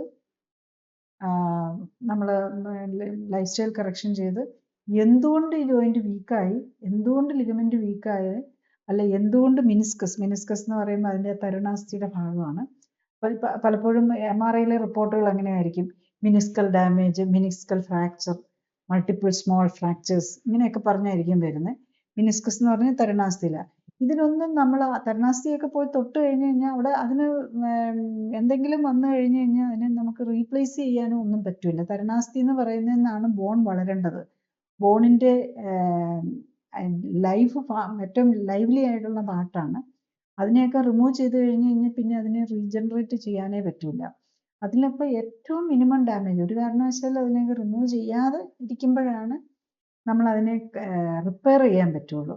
നമ്മൾ വൺസ് ഒരു ഓർഗൻ പോയി കഴിഞ്ഞാൽ, അപ്പം ഫോർ എക്സാമ്പിൾ ഇപ്പം ഞാൻ കാണാറുള്ള ഒരിത് കാണുന്നത് എന്താണെന്ന് വെച്ചാൽ, പലപ്പോഴും നമുക്ക് ഈ റീപ്ലേസ്മെന്റ് കഴിഞ്ഞ് വരുന്നവർക്ക് നമുക്ക് വെയിറ്റ് കുറയ്ക്കലും അങ്ങനത്തെ കാര്യങ്ങളെ ചെയ്യാൻ പറ്റുള്ളൂ. കാരണം സ്റ്റീലിലുള്ള ആർട്ടിഫിഷ്യൽ ആയിട്ടുള്ള ജോയിന്റിന് അവിടെ തരുണാസ്ഥിയും ലിഗമെന്റ്സിനെയാണ് മാറ്റി വെക്കുന്നത്. അപ്പം അതിൽ നമുക്ക് പ്രിപ്പയർ ചെയ്യാൻ പറ്റില്ലല്ലോ. പക്ഷെ അതേ സമയത്ത് എത്ര ഡാമേജ്ഡ് ആയിട്ടുള്ളതാണെങ്കിൽ പോലും നമുക്ക് നമ്മളുടെ ഓൺ ആയിട്ടുള്ളതാണെങ്കിൽ നമ്മൾ കറക്റ്റ് ന്യൂട്രീഷനും കറക്റ്റ് എക്സസൈസും ഒക്കെ അത്യാവശ്യം നമുക്ക് നടക്കാനുള്ള ഒരു സ്റ്റേജുണ്ട്. അതായത് ഒരു വടി കുത്തിപ്പിടിച്ചോ അല്ലെങ്കിൽ ഒരു വോക്കറിലെങ്കിലും നടക്കാനായിട്ട് അത്യാവശ്യം പറ്റുന്നവരാണെങ്കിൽ ഡെഫിനറ്റ്ലി നമുക്ക് ഈ കറക്റ്റായിട്ട് എക്സസൈസും ന്യൂട്രീഷനും കൊടുത്ത് ഈ ഉള്ള തരുണാസ്ഥിയും ഉള്ള ലിഗമെന്റ്സിനെയും ഒക്കെ റിപ്പയർ ചെയ്തെടുക്കാൻ പറ്റും. അപ്പം അതിനാണ് നമ്മൾ ശ്രമിക്കേണ്ടത്. പിന്നെ കംപ്ലീറ്റ് ജോയിന്റ് ഒക്കെ അഡർ ചെയ്ത് അത് എല്ല് തമ്മിൽ യോജിച്ച് പോയി കഴിഞ്ഞ് കഴിഞ്ഞാൽ എത്ര ചെയ്യാൻ പറ്റും എന്നുള്ളത് അത്രയും സിവിയർ ആയിട്ടുള്ള കേസ് ഇതൊന്നും എനിക്ക് എക്സ്പീരിയൻസ് ഇല്ല. നമ്മളിങ്ങനെ കഷ്ടി ഓക്കറയിലൊക്കെ മാത്രം നടക്കുന്ന നിലയിലെത്തിയവർക്ക് ഫ്രീ ആയിട്ട് നടക്കാവുന്ന ഒരു സ്റ്റേജ് എത്തിക്കാം. പിന്നെ എത്ര ഓവർ വെയിറ്റ് ഉണ്ടെന്നുള്ളവരാണ്. ചിലർ ഒത്തിരി ഓവർ വെയിറ്റ് ആയിരിക്കും, തീരെ ഡാമേജ് ആയിരിക്കും. അവരോട് നമ്മൾ ഒട്ടും നടക്കണ്ടെന്ന് തന്നെയാണ് പറയുന്നത്. ഇവൻ വീൽ ചെയറോ അല്ലെങ്കിൽ സ്ട്രെച്ചറോ വട്ടവർ മേൽ മാത്രം വരിക, ബെഡിൽ കിടന്നുകൊണ്ട് തന്നെ എക്സസൈസ് ചെയ്യുക. പിന്നെ ഒരു സ്റ്റേജ് എത്തിയിട്ട് വേണം അവർ വെയിറ്റ് ബെയറിങ് തുടങ്ങാനായിട്ട്.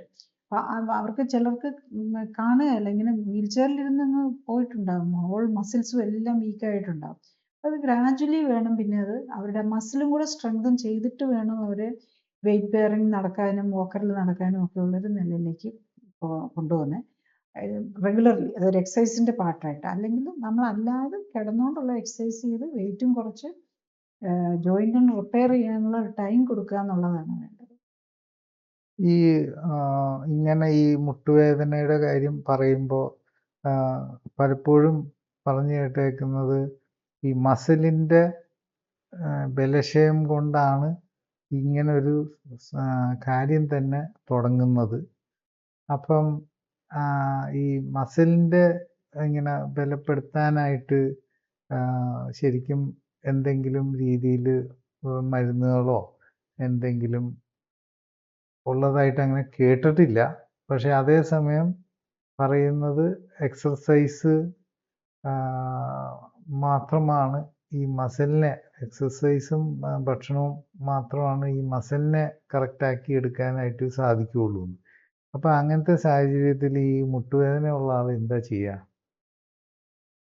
മുട്ടുവേദന ബേസിക്കലി ഈ നമ്മളുടെ തരുണാസ്ഥിക്ക്, അതായത് നമ്മളുടെ എന്താ കാർട്ടിലേജ്, അതിന് വരുന്ന ഡാമേജ് ആണല്ലോ. അതാണ് ഈ മുട്ടിൻ്റെ എൻഡിൽ, ഏത് എല്ലിൻ്റെ ആണെങ്കിലും എൻഡിലാണ് അതിൻ്റെ ഗ്രോയിങ് പാർട്ട്.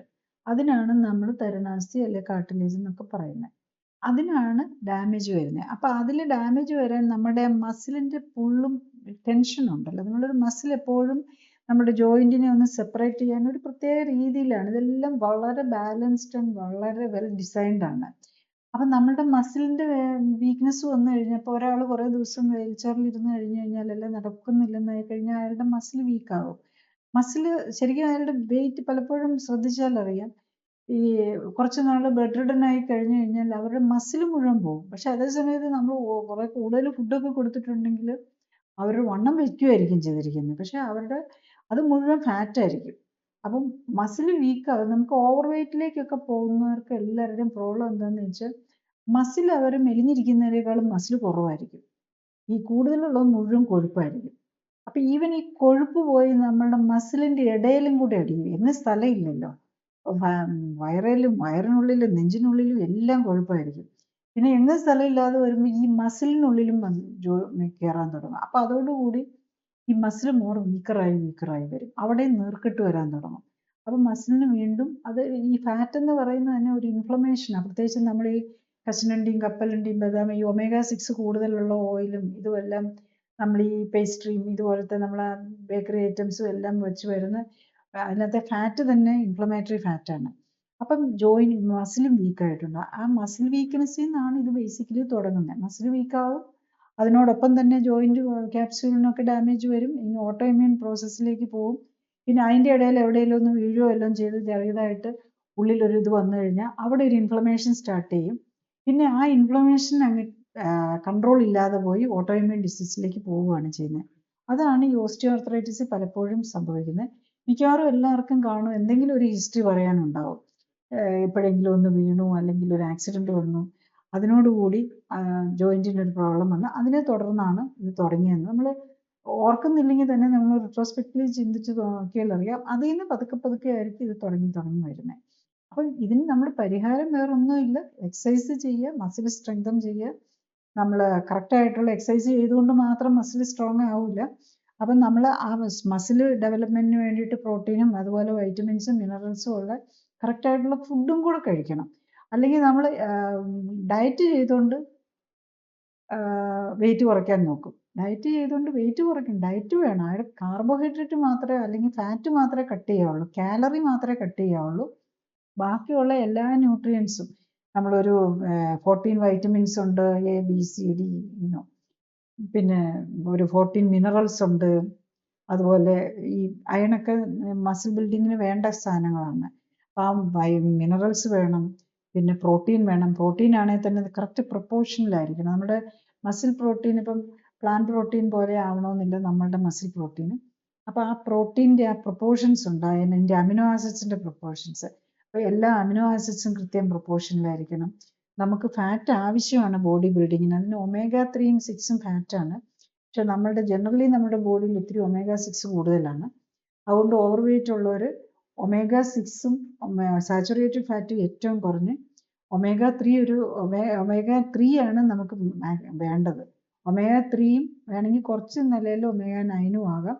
ആ നിലയിലുള്ള ഒരു ഫാറ്റ് ലെവലും ഉള്ള ഒരു ഡയറ്റ് എടുത്താലേ നമ്മൾ ഈ പറയുന്ന റിപ്പയർ പരിപാടികൾക്ക് ബോഡിക്ക് റിപ്പയറിന് നമുക്കറിയാം നമ്മുടെ ഭക്ഷണത്തിൽ നിന്നാണ് നമ്മുടെ ഈ ബോഡി ഉണ്ടാക്കുന്നത്.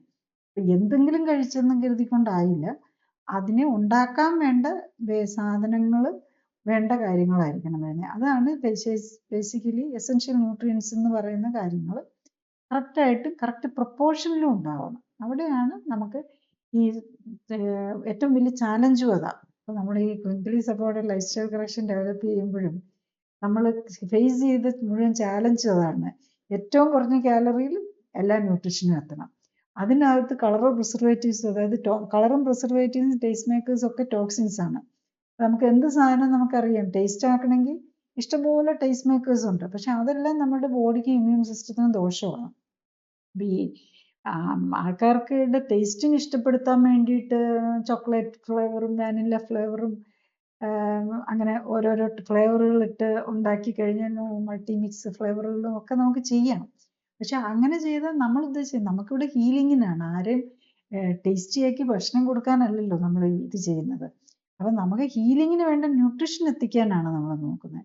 അപ്പം അതിൽ ഈ കളറും പ്രിസർവേറ്റീവ്സും ടേസ്റ്റ് മേക്കേഴ്സും ഒന്നും ഇടാതെ ഏറ്റവും ടോക്സിൻസ് കുറഞ്ഞ് ഏറ്റവും കാലറി കുറഞ്ഞ് ഒരു അറൗണ്ട് 650 കാലറിയിൽ എല്ലാ ന്യൂട്രിയൻസും കിട്ടുന്ന പോലെ ഉള്ളവരെത്തിക്കുക എന്നുള്ളതായിരുന്നു ഏറ്റവും വലിയ ചാലഞ്ചായിട്ട് നമ്മൾ ഫേസ്ഡ് ആക്ച്വലി.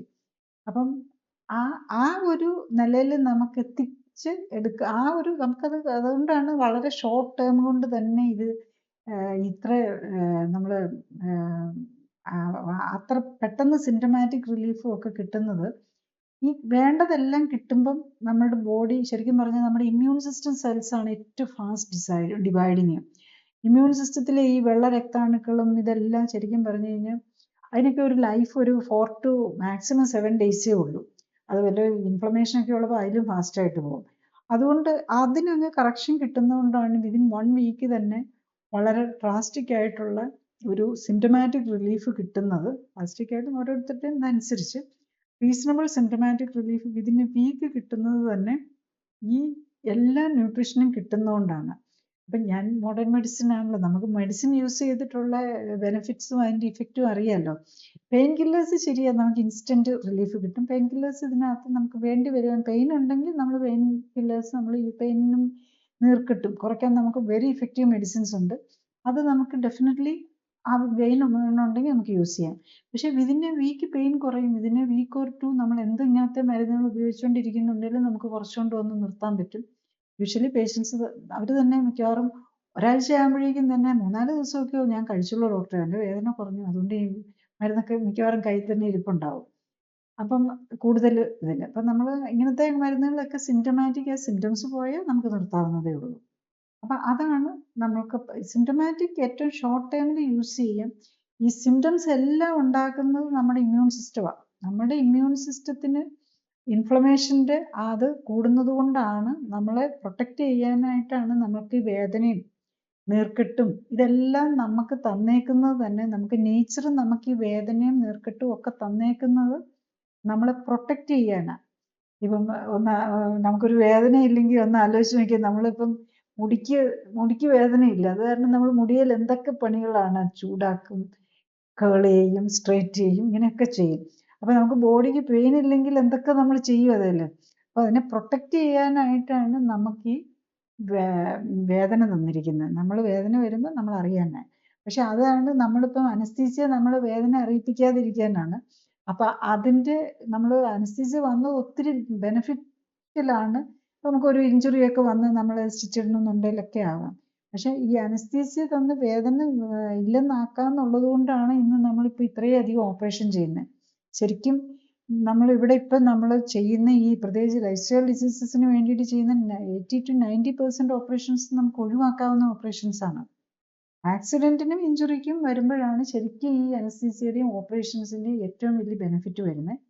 ജീവിതശൈലി രോഗങ്ങൾക്ക് വരുമ്പം ശരിക്കും പറഞ്ഞു കഴിഞ്ഞാൽ നമ്മൾ ഓവറായിട്ട് ചെയ്യുന്നത് ഈ പെയിൻ ഇല്ലാതെ നമുക്ക് ചെയ്യാൻ പറ്റുന്നുണ്ട്. അതുകൊണ്ട് തന്നെ നമ്മൾ ഏറ്റവും അതിനെ മിസ്യൂസ് ചെയ്യുന്നു എന്നുള്ളതാണ്. ഈ പലപ്പോഴും ഈ വേദനയ്ക്ക് പിന്നെ ഈ തടിപ്പ് കുറയ്ക്കാനായിട്ട് നമ്മളുടെ ഈ സ്റ്റിറോയിഡിൻ്റെ കുത്തിവെപ്പ് ചെയ്യാറുണ്ട്. അപ്പോൾ ഈ സ്റ്റിറോയിഡിൻ്റെ കുത്തിവെപ്പ് ചെയ്ത് കഴിഞ്ഞാൽ അപ്പം തന്നെ ആശ്വാസം കിട്ടും എന്നുള്ളതാണ് പറയുന്നത്. അതേസമയം അങ്ങനെ ചെയ്ത് അത് തുടരെ ചെയ്യാനായിട്ട് പോയാൽ അതും ബുദ്ധിമുട്ടാണെന്ന് പറയുന്നു. അപ്പം അത് എന്താണ് അതിൻ്റെ സിറ്റുവേഷൻ?